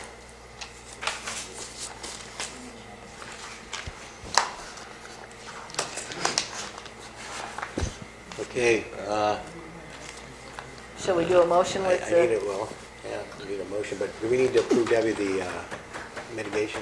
I think you're gonna have to make it dependent on Caltrans, like they say, and so maybe it's gonna have to be maybe pretty loose, because Caltrans might not let you Exactly. put a crosswalk in the middle of, the a Alameda? block. Well, I don't know that Caltrans would have anything to That's do the with city the street, Alameda though. that That's far the- down. But, State you know, highway. if they're, looking at safety, I don't know that your traffic engineer would let you do that. It's, Yeah. I think you need to, without an evaluation right now. What you you're should saying really- is that if we move this thing mid-block and then eliminate the crosswalk at their intersection, they might not agree to that. This is, no, you cannot, you have to keep that crosswalk on. I know there's So, safety concerns yeah. about mid-block because it's almost like Yeah. becomes an attractive nuisance, because you're telling the kids to cross, but there's not an actual barrier there to make them stop. So, you want to have somebody evaluate that before you can issue this project on that. So you might just want to make something vague about, we'll work with the city to improve safety for school children crossing and pay their fair share, is that? Yeah. Right.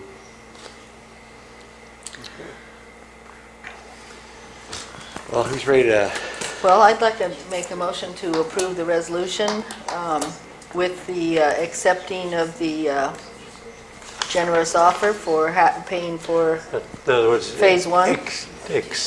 Accept the modified condition 18. Okay, accept modified condition of 18. Yeah. And with the writing in to make the intersection as safe as possible, or the way that you said it. Safe for pedestrian crossing and pay their own fair share towards improvements which can be made. I'll second. any further discussion before I call for a roll call vote? No? And the resolution number Yeah, 43. 43? okay. So a roll call vote, please. That was the first one, right? Councilmember Edge. Sorry, is Aye. this the first resolution? Councilmember Cosio. This is the first resolution Yeah. Or, Aye. CEQA? for CEQA. Oh, should I have Yeah. declared the Declaration of Mitigation okay. Monitoring Yeah, Program? that's the first one, and Yeah. then the second one would be, yeah. Okay, so we need to go back, Joel, and do the first one. Resolution first. Right, for the mitigation. Okay. So why don't we, Oh, so we aren't, the changes wouldn't be on the mitigation, No. they'd be on the No. other one. Yeah. Sorry. Sorry, it's Exhibit B. to this. Yeah. okay, so we Okay, need, so resolution number 43, a resolution of the City Council of the City of San Juan Bautista adopting the initial study mitigated negative declaration and mitigated monitoring program for project 2014-101 and CUP 2014-101 at 404-408 the Alameda, consisting of a fuel station, convenience store, and quick serve restaurant. I'll still second. Okay, okay, now I can have a roll call vote. Should I start over? yeah, start over. Please. Councilmember Edge. Aye. Councilmember Cosio. Aye. Councilmember Bach. Aye. Vice Mayor Lund. Hi. Mayor Moore. Aye. All members of the council being present, the motion is stated by the maker passes unanimously. Okay. Adopting resolution 2014-44, denying the appeal. You want to do that one? No, Oh, go ahead. you do it? I read the other Okay. one, you read it. I move we adopt resolution 2014-44, 44? denying the appeal and affirm the action of the planning commission in whole or in part, and may add, modify, or delete conditions as finds necessary. Wait a minute, is that right? Yeah. For reversing the action of the planning commission and referring the appeal to deny Wait a the... minute. No, Wait, there's some... it's this one right here. Yeah. I had the wrong one. I'm sorry. Let me start over. A resolution of the City Council of the City of San Juan Bautista denying an appeal filed February 11, 2014 by Dan DeVries on behalf of Leal Vineyards of Planning Commission approval of use permit application number CUP 2014-11 and design review application number DR 2014-11 for a fuel station, convenience store, and quick serve restaurant at 404-408 The Alameda, and approving both applications with findings and conditions of approval And following de novo public hearing. And changing 18. And under section 2, it says the conditions of approval attached in Exhibit A here to approve with amended condition 18. Okay. To approve with amended condition. Yeah, amended condition 18, okay? Got it? Okay. I guess that's it. Roger, any further discussion? Or I need a, did somebody second it? I need a second. Not yet. Not yet? I'll second it. Okay. Go ahead. You bet, after I read all that. Any further discussion? Okay, if not, need a roll call vote, please. Councilmember Watt. Aye. Councilmember Ed. Aye. Councilmember Cosar. Aye. Vice Mayor Lund. Aye. Mayor Moore. Aye. All members of the council being present, the motion is stated as the maker passes unanimously. Okay. Good. You know, I'm going to call for a 5-minute break. No, we're on a roll here. We ought to keep going. Oh, we were almost done. Thanks, Robert.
John?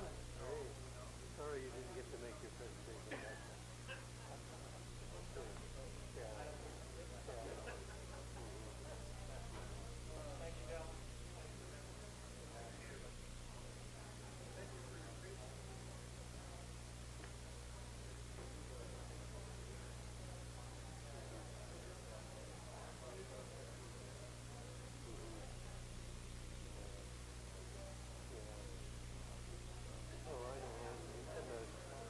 Culprit is Caltrans. It's not us. Yeah. And they're so things. And I went down to San Luis Obispo and talked to John Olnick and John Olnick and everything, and then we bartered back and forth. And I don't know what Dan DeFreeze tell him and everything, but John understands. He says, hey, wait a minute, you know, it's going to be needed, you know, and they're pushing right now. It's going to be needed. He recognizes it. I'm of the opinion that I wanted to put the pressure on them because they're going to start their project. It's about the time when we start building it, and they're going to be doing all that work, and they're not going to sit there and say, why don't you just move this line over? You know, and I went over there and I met with them, and I went out in early morning hours and I measured that intersection. There's 22 feet of striped no zone in there. I said, why don't you just move it over 5 feet and then go right there and you have an acceleration and, oh, well, we can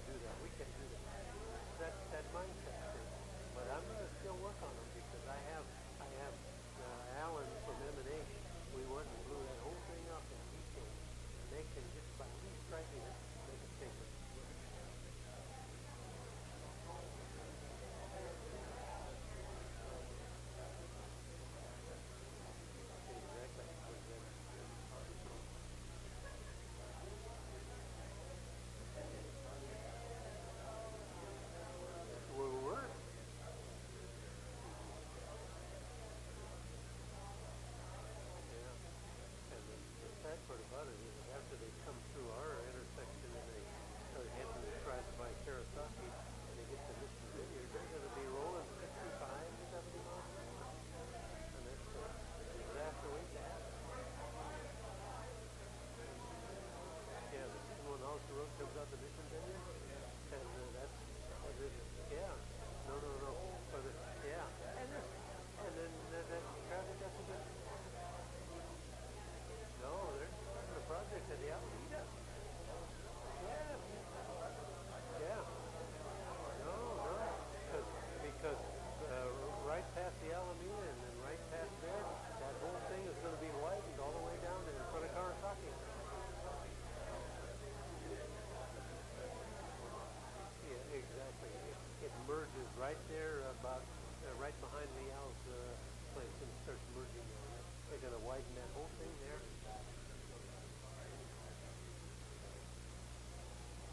Oh, further down beyond, further beyond, way down here. But I'm talking about between Mission Vineyard Road and the Alameda. So they just go right on 4 lanes all the way there.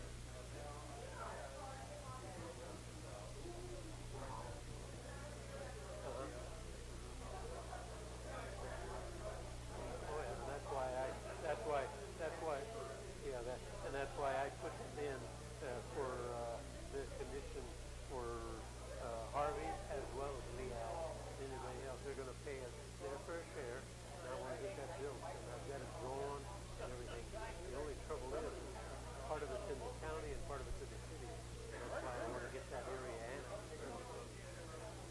Yeah, right.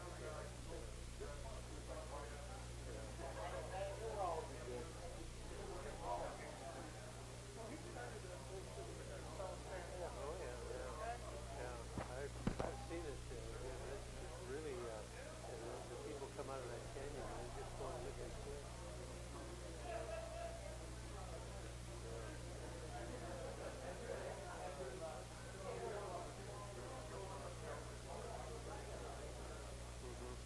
Well, and Dan DeFries is fighting me on it. You know. Thank you, Harvey. Okay, maybe.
Fighting me on that because John Hooper lives here and he doesn't want it.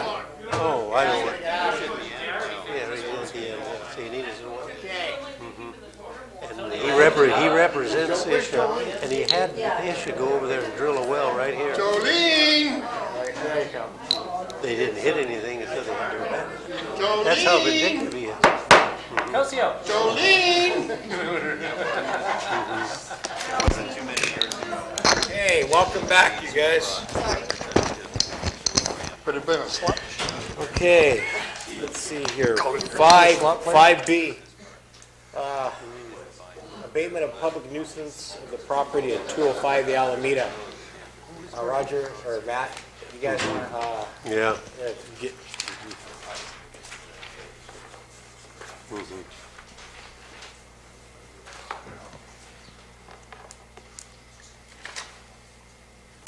Okay, we have, Larry is here? Did he? No, he didn't come? I haven't seen Larry. Oh, he said he was going to come, yeah, right. Well, we posted the property, and Larry's made some headway, and he's cleaned the thing up. He's got everything around there cleaned off, and then he's taken internally a lot of the stuff out of there. I went in there yesterday with him. There was a lot of illegal construction, and he's going to start removing that and then regenerating and bringing it up to code and stuff like that. I told him that he'd have to do that before it's being occupied again, you know. Tonight, you're going to hold a hearing, and then you'll make a decision whether you want to proceed on the abatement, and it's up to you. I think he's made a good conservative effort to clean it up and abate it, but there's still a lot of things that have to be done. We're going to, I've consulted with the health department and the fire department, myself and Matt, and we're going to get into a team, and then we're going to go in and then make an assessment of the building so that those items have to be improved and repaired before it can be reoccupied. Okay. Is there anybody from the public who'd like to address this issue? There was at the last couple council meetings. Okay, that's fine. I don't know how the council feels. I go by there every day. He has made a lot of progress. Roger, do you feel he's made an effort that he's going to continue that effort? Well, I hope he's going to continue it. He's made the effort, you know, with this threat and everything, and that's why I'm saying is that maybe we should keep this pending here so that we keep him motivated to complete it. So move it. Is there any way we can act on it tonight, pass it, and then suspend enforcement? I think the city makes the decision, right, whether to pay for it themselves or to force the enforcement, to force action. So I think it's up to the city to set the timelines, right, for the action to, you know, when you would turn it around and start paying for it and then charging them for it. My question is, do we need to do the abatement to make sure that the premises are not occupied until all of the changes are made, all of the corrections are made? Well, the other thing is that we could go in and then red tag the building, you know, so that it can't be occupied until it is repaired according to our report, which would consist of the health department, the fire department, the building department, the city engineer, and the planning department. Is that what you would recommend in order to make sure that the premises are not occupied? Yeah, if we move forward here with the abatement, then the onus is on us is to start the implementation to correct all the stuff. And I'm of the opinion is to put that onus on the property owner and with a red tag and says, you will repair this before it can be occupied. Then I'm for that. My main thing is, not only do I want the corner looking nicer, which it is, but I want to make sure, because I took a peek in that building when I was walking by the other day, I want to make sure that building is not occupied until everything is corrected in there, either for a residence or for a business. Either one, it did not appear to me to be a safe place to occupy currently.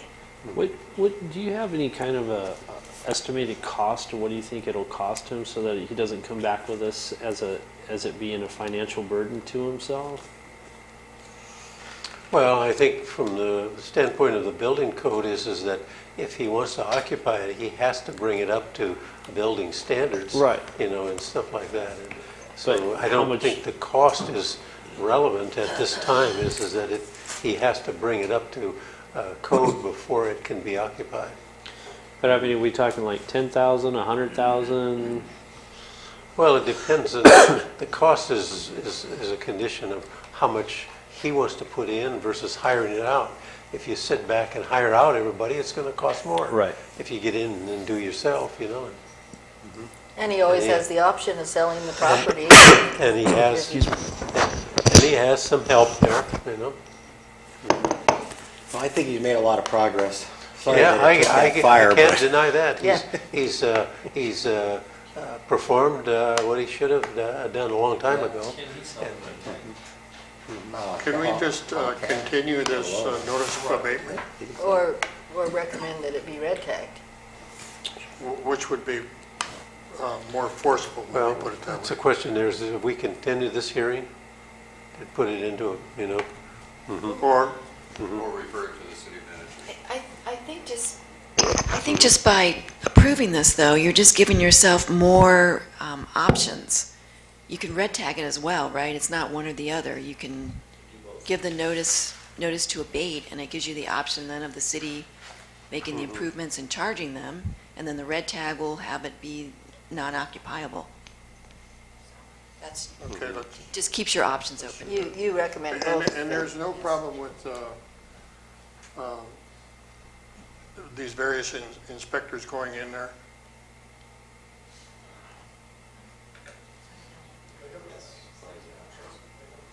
You know what I mean? You don't have to have a warrant or whatever.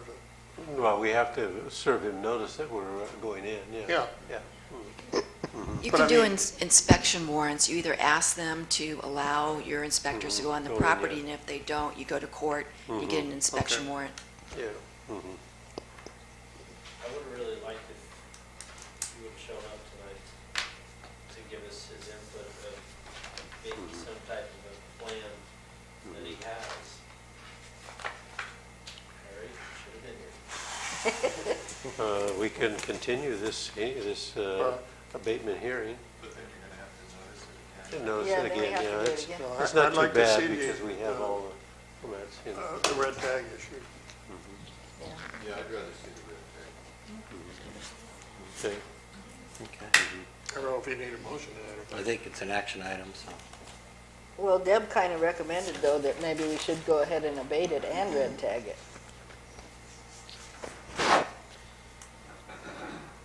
You know, Debbie, is it an action item? It's just because it falls under B, abatement nuisance. Yeah, it's an action item. Yeah. You need to, what the Because code says it's tonight is here. you have to have a hearing to, and then you have to entertain any objections, and if there's no objections, then you can issue it, or, you can also have the decision to not issue it if you want to tonight. Well, what's the wish of the council? Just like our attorney suggested, keep the red, or the notice of abatement in effect and red tag it. And do we have to have a public hearing for that? Not to red tag it, that's a code enforcement action. Right, but this is the public hearing for it. I would open the public hearing, you know, Yeah, take comments. you know. open it. I opened it twice. Okay, I got it. Uh-oh. I'll open it again. I went by today just on my way to Hollister, and he was out there in a forklift driving around, so I think he's really working hard. So I got to congratulate him on that. I don't know if this is legal, and you can certainly correct me if I'm wrong. I'd like to see somehow negotiations with him to make it a commercial type situation, a restaurant, a wine tasting room, something like that, something that would really help out San Juan. Another dilapidated rental is not going to help San Juan. Thank you. What is the zoning on that? Commercial. Yeah. So residential is not allowed in there. It's mixed use? I'm sorry, No, I it's didn't a hear commercial. Yeah. Oh, it's commercial? It's a commercial mixed use. Yeah. Commercial mixed use? Oh, it is mixed. Yeah. It's a commercial mixed use. Yeah. Okay. Now, I've talked with the owner, and he's very receptive to what John has just said, is that he's interested in some type of a commercial development, whether it's a winery, a restaurant, and I think he's going that way. My concern is that in order for you to put a restaurant or a winery in there, there's going to have to be some substantial abatement of the code violations in there. It was once a Welding shop. welding shop, Welding shop and warehouse. so that was a What it commercial. was is a metal building on a dirt floor. Okay. Does it help our case at all as far as turning it back into a commercial property from a residence that it's been for a long time to go ahead with the notice of abatement? Then I think we should go ahead. Huh? Larry told me one time that he rented it out as a residential use because he couldn't get anybody in there to do a commercial operation. That didn't make it legal. No, I know. Yeah, it's the commercial mixed-use zoning requires a commercial development with a residential component. Yeah. And that could be either vertical or horizontal. So in order for you to use residential, you have to have a certain commercial activity there. We came across that with the Castanegas. Okay. Hey, Close the public hearing. well, it's closed. I mean, I think John's the only one that's closed. I opened it twice. So it's bringing it back here, so. Hey, yeah, I don't want to be mean about the property because I know, it was something that he was trying to make money off of, just like anybody would with their own property, but I'd like to move that we go ahead and abate it and red tag it and hope that he gets it back up to some standards so that that property can be used. It's a valuable piece of property. Okay. Okay, is that a motion? That's a motion. I I second. think I also need to declare it a nuisance by your motion. And declare it A nuisance, yeah. an improving nuisance. Okay, have a first, It is improving. first and a I second. can't help it. Any further It discussion? is. I mean, it looks so much better than it Seeing did. that, Connie, let me, it's a roll call vote. Rosio. Oh, sorry, that's me.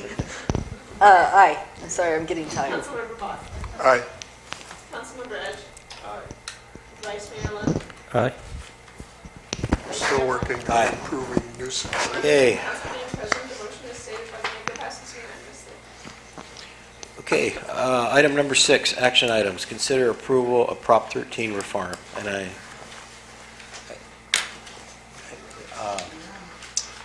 Yeah, Linda? I think that, There's two proponents for it. yeah, who, Roger, is Dave there, or is somebody on the Prop 13? As to who goes first to do the council members. Well, I don't remember, I don't know who put this on, but, I did. okay, Rick, go ahead.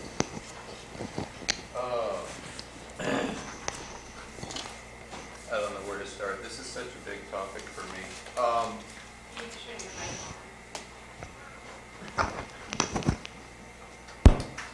How's that? We all know the middle class has been destroyed in this country. After World War II, there was a huge economic upswing in America. And as corporate profits went up, so did wages. I have a diagram here that shows them going up together.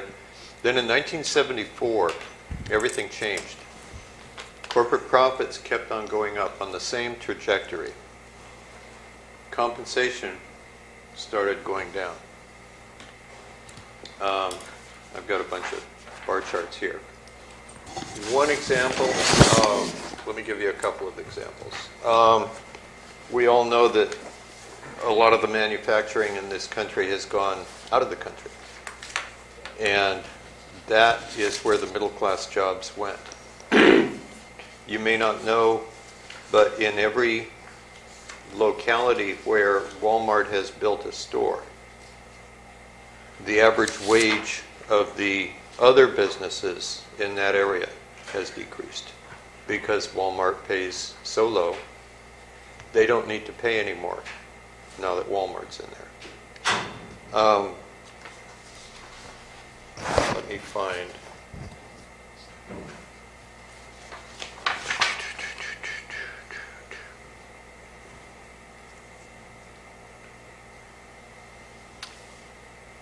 The loss of workers' leverage,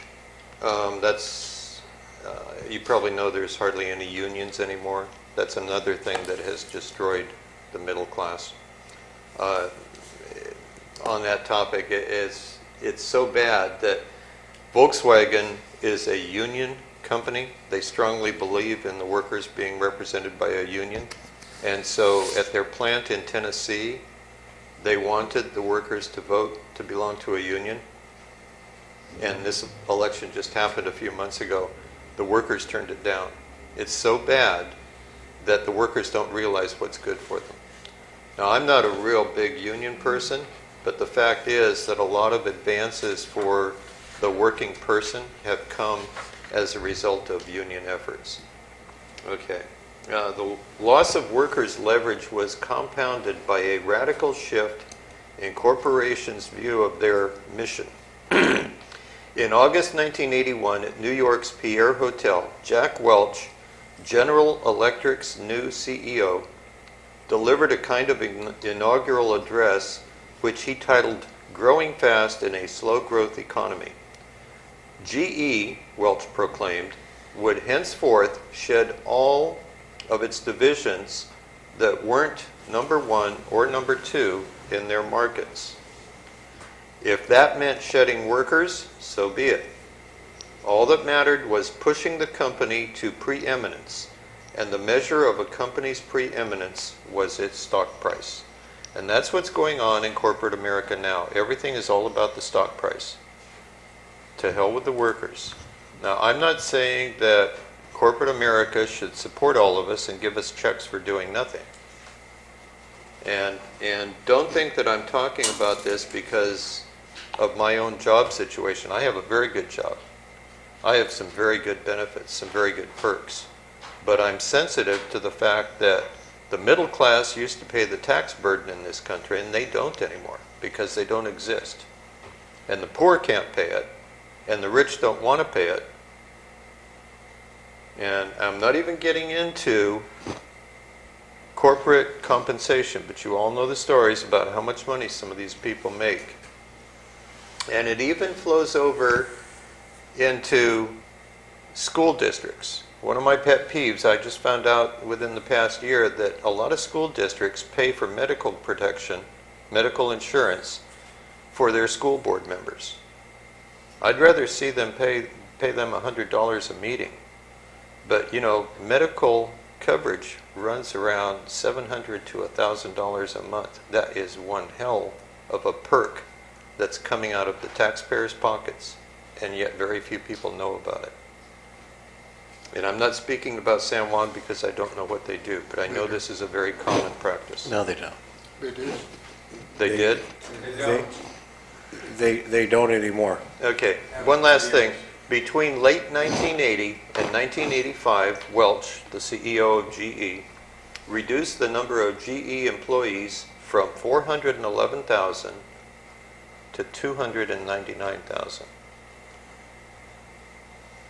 So that's what's going on in this world. That's what's been going on ever since 1974, and there's many other causes of it besides what I've gone into here. There was a documentary done called Inequality for All, and it was based on a book called Aftershock by Robert Reich, who is a professor up at Cal Berkeley. And there was a show on him on this topic on PBS a while back. I can give you where you can find some of the material that I've just read. It's going on all around us. Other people are starting to talk about it. Elizabeth Warren has written a book called The Two-Income Trap about 10 years ago. I'm still trying to read it. It's too much economics for me.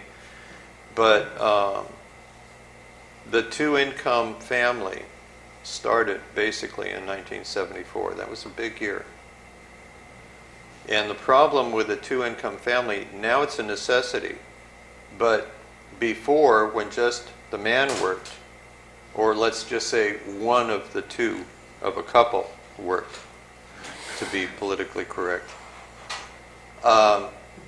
if the breadwinner lost his or her job, the other one could jump into the job market and work and bring some money into the house. But now, so many families are dependent on the two incomes, and if one loses their job, there's no backup to jump in there because that money is already needed. And you know, we're in the middle of a recession. I don't care what the newspapers say, and it's gone on a hell of a long time. And the reason why is because our middle class is destroyed. Now, prior to Prop 13, corporations paid a higher percentage, I forget what the figures are, a higher percentage than the residential taxpayers. And after Prop 13, that changed drastically in the other direction. Now, I thought Prop 13 was good when it came along, and I was in favor of it, and I still think so. But the issue of how much corporations pay was never really dealt with by Prop 13, and there's been changes in policies that now put us where we are. And corporations don't want to change that, California corporations. So I am not opposed to Prop 13 for the residents, for the residential real estate owners. This is only for corporate real estate owners, corporations. Any questions? I hope not, because No. That's all you have? that's all I got. I guess what I'm wondering is where is this going? Is there someone carrying the torch, let's say, to revise Prop 13? Yeah, we had two speakers here. We had one, Emil Margolis, who's from the organization that contacted me. Right. I got two more speakers. Right. Today. And he came and spoke, and then we had somebody from some organization here in town that spoke. And I know Linda wants to speak to this tonight, and she'll probably give a very good presentation, but that's my take on it. And then David got some of the addresses that I've found this research material on, and so he has gotten interested in this topic as well. My question was, is somebody at the state level going to propose a bill, or? Well, there was a bill, but it got pigeonholed. Oh. Okay, it's not viable anymore. That was Assembly Bill 2372. That was defeated. It was with the committee, and it died in committee. Yeah. And that was to correct all the loopholes with Proposition 13. Now, the bulk of the support for the organization that I was in touch with has been school districts. But I think you remember, you got a bunch of material the two times that we took this up, and it had list after list of cities and counties and mostly school districts who have passed a resolution in support of the reform of Prop 13. But within the past, I want to say 2 or 3 months, the city of Los Angeles, I believe it was, I remember them being on the list. passed the resolution. Oh, yeah. It was San Francisco. Okay. I mean, Hey, Dave, Dave, you go ahead and step up to the. In other words, it's not a bunch of podunk towns that are supporting this. Run it forward so it's appropriate for you to bring Are you done, Rick? Yeah. Rather than, he was David talking wants in to the go. corner and people couldn't see. I prepared a statement that I like to read. Okay. Plus, I sent in a report. for you to get a copy, or where all this, where I'm going as far as in support of Proposition 13 reform. So anyway, let me start. If I can go first, thank you. My name is David Medeiros, and I live here in San Juan Bautista, 1026 First Street, in case you want to know. When you think about it, collectively, we have more money than any large corporation and the rich. For instance, where does most of our tax money come from? It comes from mid-class income, sales, and property. So collectively, we should have the power to collect and control where our taxes are distributed. Proposition 13 reform is a step in the right direction because the initiative being put together by the Evolve Advocacy Group next year will address small businesses and distribution controls, and ensure education and our infrastructure needs are met. This has nothing to do with socialism, everything to do with leveling the playing field, local government oversight, and equal benefactors. Proposition 13 reform will have built in it as a stimulant to local economies and infrastructure while opening and presenting the state of California as a major entrepreneurial leader throughout the world. Saying no to Proposition 13 reform is saying we are better off with the rich and large corporations with our taxes.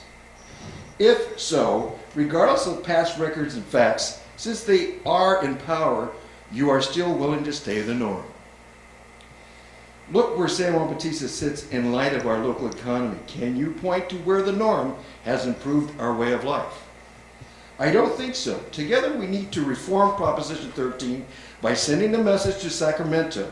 San Juan Bautista adopting a resolution will send a clear message to Sacramento stating that just where we stand and expect them to do better with how we collect and spend our taxes, and that our resolution is in support of Proposition 13 reform is one of the ways we want to proceed.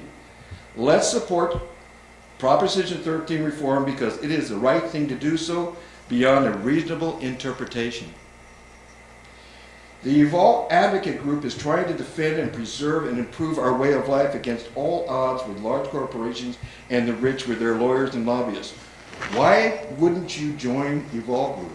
And if not, then you must believe there is not enough reform in this resolution, or some duplicity or unfairness is okay by staying with the status quo. I think not. At present, almost 100 of our state's local governments and school boards have approved and adopted this resolution. We need to act now, so I propose the following resolution. San Juan Bautista City Council is resolved to advocate and in support of Proposition 13 reform.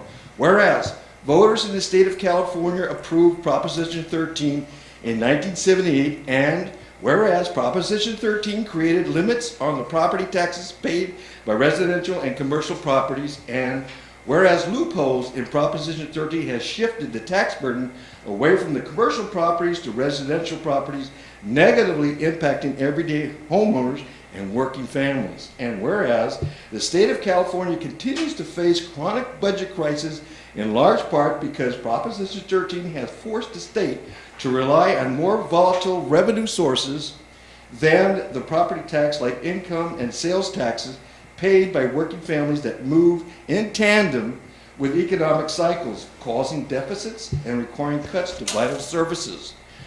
Our governor, Jerry Brown, said when approached by and reported by the LA Times about 2 years ago whether he was in support of Proposition 13 reform, and he said basically because at that time they were saying that because of this reform we could generate up to $6 to $8 billion to help our state economy. Well, his answer was that he was going to, instead of doing that, he'd rather go after California funds.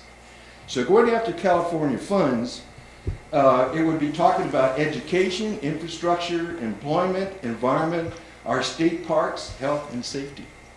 So those funds are important to us, but that's where he thinks we need to go if we were going to pay our debts for the state of California.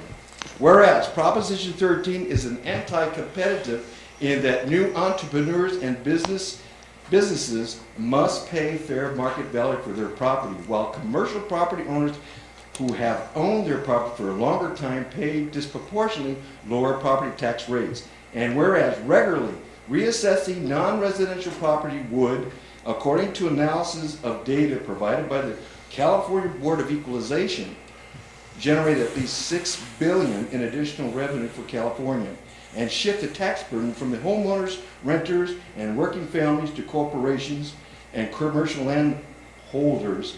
Therefore, be it resolved that the San Juan Bautista City Council supports commercial property tax reform that will require non-residential commercial properties to be reassessed regularly while maintaining Proposition 13 protection for residential property and small business owners.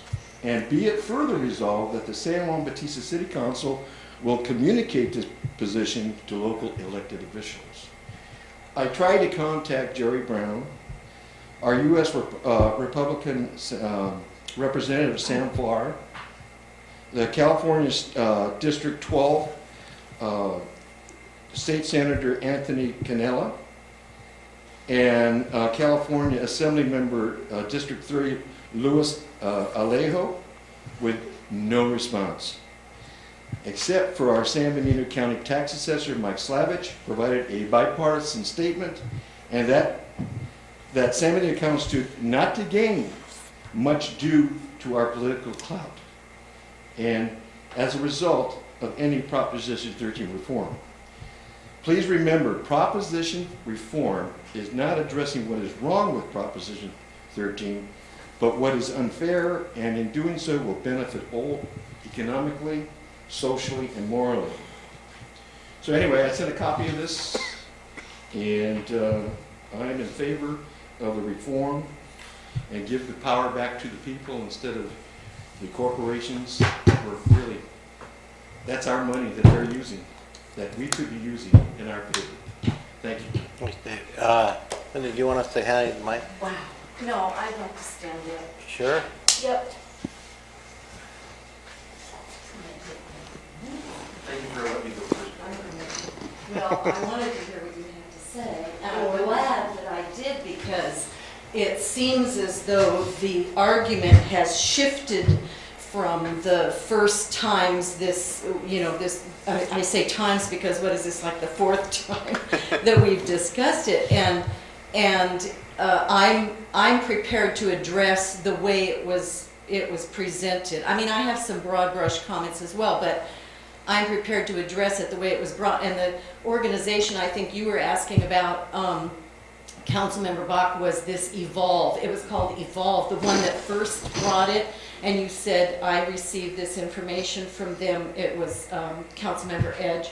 And that's how it got on the agenda.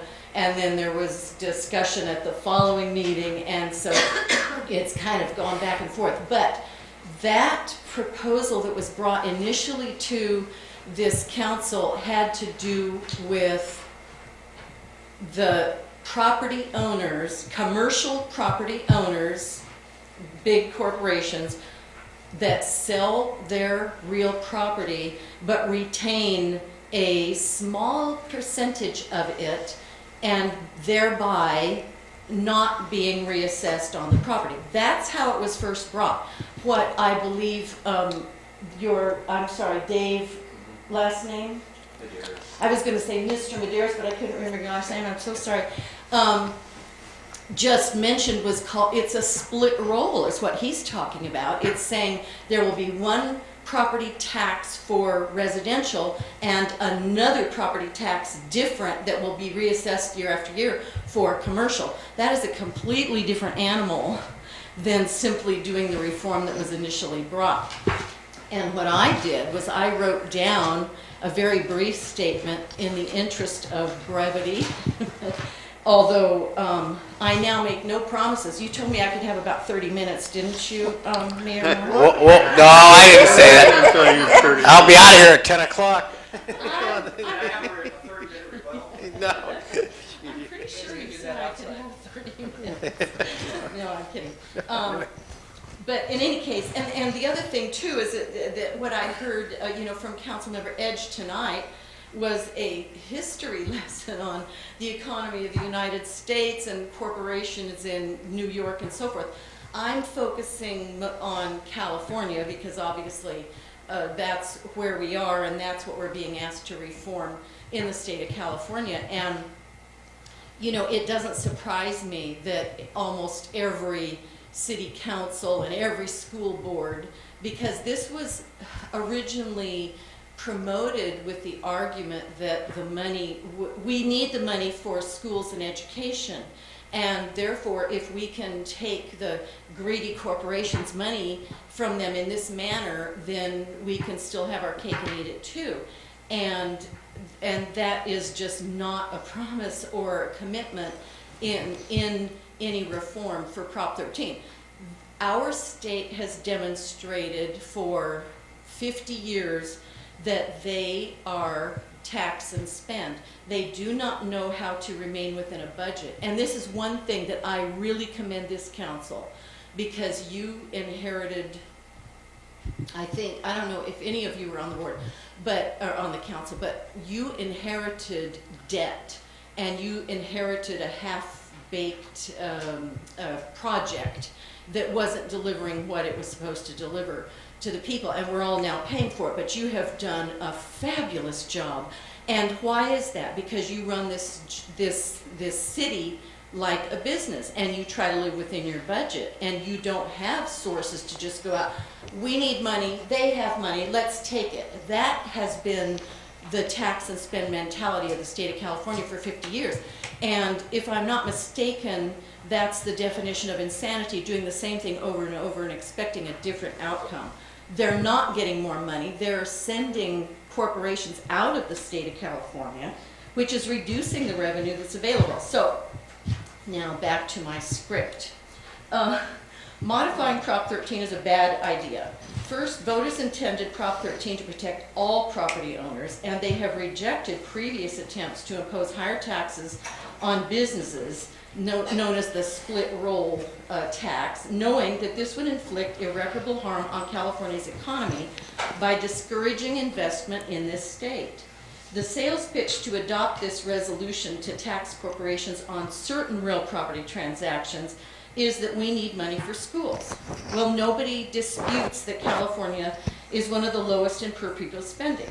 However, there are many, many ways in which per pupil spending can be increased without attacking Prop 13, and I think you actually brought that up when you mentioned the medical coverage, these Cadillac plans that's being offered to some school board members in some jurisdictions. I mean, that's unconscionable. That is not why people are on boards and commissions. It's to serve. You're a public servant, you know. So I'm shocked to hear that. But that's a very good way of helping to reduce and increase per pupil spending. If that money would go to pupils instead of to the boards. Fortunately or unfortunately, fortunately for you guys, that is an economic and problem-solving discussion for another time, as would be the discussion about the unions. I have a lot to say about that, but this isn't the time. This issue is with regard to modifying Prop 13, and we have to stay focused on that. So in any case, there isn't any assurance that these additional taxes, if any, were generated from this scheme would actually be spent on education. So that's a fatal flaw in my mind. All that it would be doing would be saying, we're going to give more money to the state of California legislators who have demonstrated so fabulously over the years that they know how to spend the money on the things that we feel that we need. And so, I mean, you would need to protect that educational element if something like this were to go through. And I believe you mentioned that at the last meeting that this was brought up, Mayor Moore, and you said something about the fact that if we knew that it was designated for schools, then you might be more inclined to support it. But I even dispute the wisdom of doing that. Because the school issue is a red herring. It's an issue to get your sympathy. The children aren't getting enough money. Let's give them more money. And who can afford it? a concrete glass corporation. Well, those concrete glass corporations are what employs people in the state of California, which generates a healthy economy, which creates spending, which then creates more jobs, and then your tax base increases several hundredfold. As far as I have some statistics here in refute of some of the ones that I heard earlier. But in any case, I'll go back to my script. The real issue before the council is whether adding another form of tax on certain business transactions is a good idea. Joseph Branich, an expert on corporate relocations, has counted more than 200 major companies with tens of thousands of employees that have left the Golden State in just the last 4 years. Is California worth it? I mean, more and more businesses are saying no, that it is not worth it. Adopting the resolution before the council tonight would demonstrate support for this exodus of employers and further undermine an already burdened economy. And if you don't think businesses already pay enough taxes, in 1980 they paid 58.2% of all California property taxes. That's already more than half. They pay 58.2%. In 2012, when we're in a recession and the economy is down, they paid 60.3%. Commercial properties now pay a higher percentage of all property taxes than they did 30 years ago. And any discussion on raising taxes also needs to include consideration of business fees and already high corporate income tax. Californians are the highest west of the Mississippi on our corporations. They already pay the highest corporate tax west of the Mississippi. Raising commercial property taxes, no matter how limited, would only accelerate the business rush out of the state while further deterring any business from considering relocating into California. If the state wants more tax money, it should reduce corporate taxes, leave Prop 13 alone, and make California an attractive place to do business, thereby creating hundreds of thousands of jobs for individuals who in turn pay taxes, spend money, which in turn creates a healthy and vibrant economy. Everybody wins, including the schools. And finally, to bring it back home, as a small city with its share of empty storefronts, and I believe people mentioned that tonight during that public hearing, we're located in San Benito County, which has a higher than a 10% unemployment rate. Is this really the time for us to be lending our support to higher taxes on a job-creating segment of the economy and discourage more investors from buying property here specifically and California in general? I think the answer is clearly no, and obviously I strongly urge the council not to adopt the resolution that would support this damaging, this would be even more damaging to the state of California. I don't think that the council's action is going to impact one way or the other. Ultimately, I think we all know that it would probably be more symbolic since so many cities and counties and schools have already supported it, and because our legislature has already demonstrated support for taxing greedy corporate concrete and glass, buildings. Because, and by the way, those stocks, I think I mentioned at the last meeting, I don't know if anybody has any retirement or IRAs or 457 plans, but most of those are comprised of stocks and other assets. These corporations are contributing to our communities, and they are contributing to employment, and they are contributing a great, huge amount of taxes, far more than they're given credit for, as demonstrated in the research, that I did. So I would conclude finally by saying... No, you're looking at the clock here, we're gonna go. Yeah, I've got 10 more minutes. No, yeah, right. I'm kidding. No, I've concluded. Those are my remarks. Okay, thanks, Linda. Now, before I bring it back, is there only anybody else who'd like to address the council on that?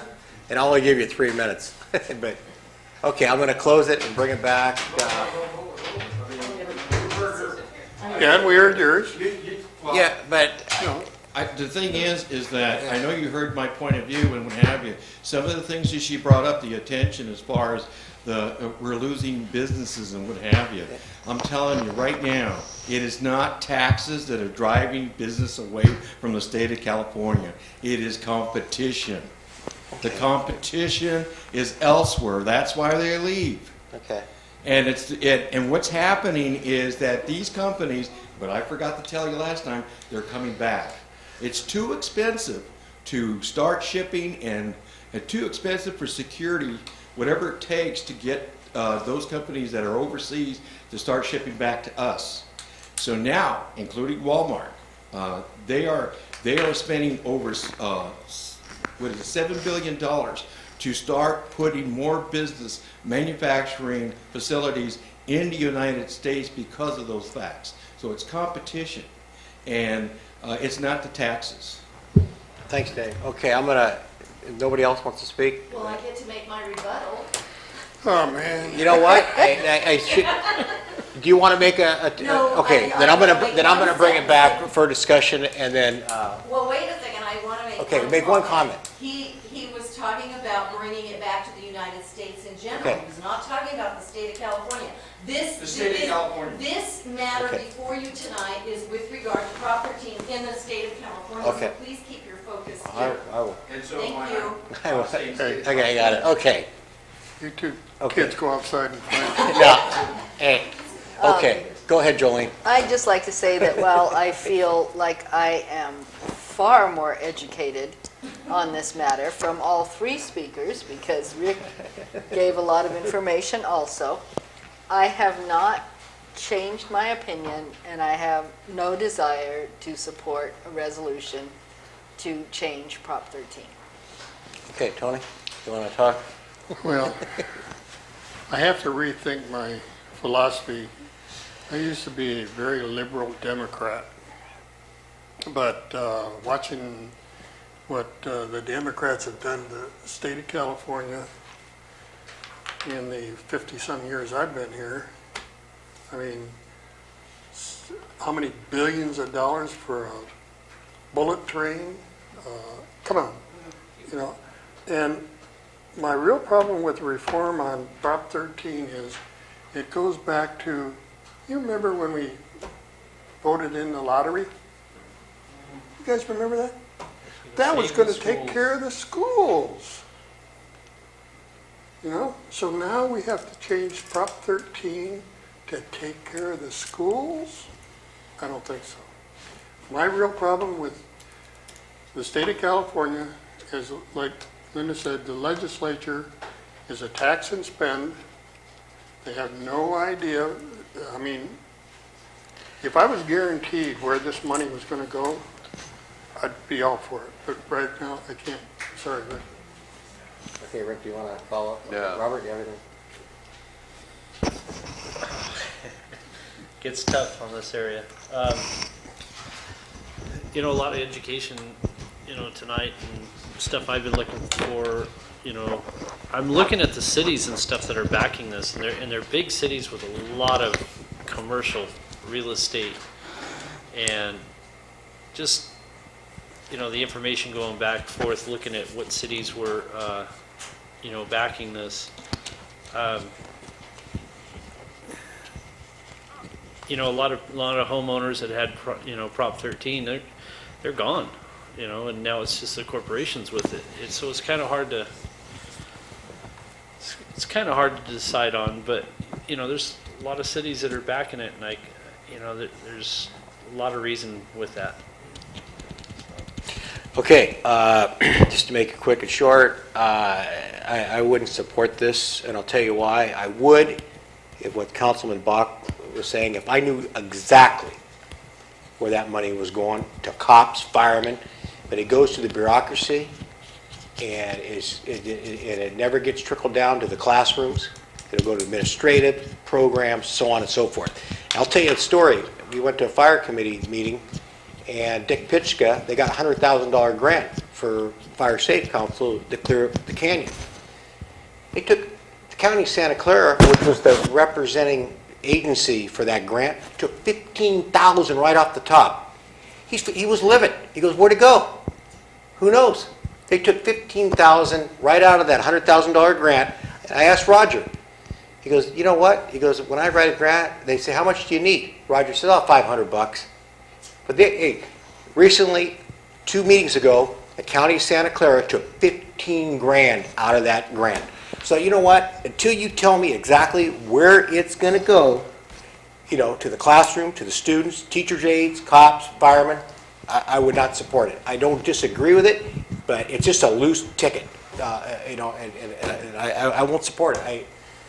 Unless it was fine-tuned. So if somebody wants to make a motion or whatever. Well, just to touch back on that, we're just kind of, if we're backing this as one part of it. But yeah, I'd really like to see how it's written out before I vote on it. But I don't feel it's too hard to just at least get the ball rolling to see what they'll do. Well, if somebody brings it back next meeting when you guys are here, you can figure it out. But if we don't really have a resolution. We don't have a to either approve or deny. We don't have a motion. So if we don't have a motion. I think it might die in committee just like it did at the state level. In the interest of time, why don't we move to the next item on the agenda? Can I put a finishing touch on this? No, we got, hey, Dave, it's 10 o'clock. Mayor Moore. I think you've answered all your questions, except you haven't really listened to the resolution in your thought process. And if you really listen to it, you see that you would have reform, because you're talking about letting go of something that you want to have control of, and a proposition is going to give you this more control. Okay, then at the next council meeting, then show us where it's going to go. But I won't be here. So tell Tony and Rick and Robert and the other guys. But is there? It's going to die. Lack of. Yeah. Oh yeah. Next. Okay. Okay. Consider a resolution for a feasible study for a roundabout intersection or other traffic calming device at State Highway 156 in Monterey. Matt or Roger? Well, I think, I can speak to that. Jolene approached me and said that she had a good talk with Anthony Patello and Tony Bach about soliciting San Diego County Council of Governments to support some effort on San Juan's behalf to slow down the traffic. And the only way we're going to maybe achieve that is to see if we can encourage some type of improvement at the intersections of the Monterey and 156 intersections, some type of traffic calming device, whether it's a roundabout or signalization or something like that. So I support this resolution to approve it and then get it to the San Diego County Council of Government and see if we can encourage them to take some proactive measures. Okay. I know some speaker cards on it, right, Connie? Yes. Okay, let's open it up and then go ahead. I'll just kind of back up what Roger was saying. I too had a conversation with Jolene and Anthony and several other people on the subcommittee that is part of the strategic planning process. And we're just really strongly supportive for, I mean, an hour ago or hour and a half ago, this conversation was about right turn lanes and acceleration lanes.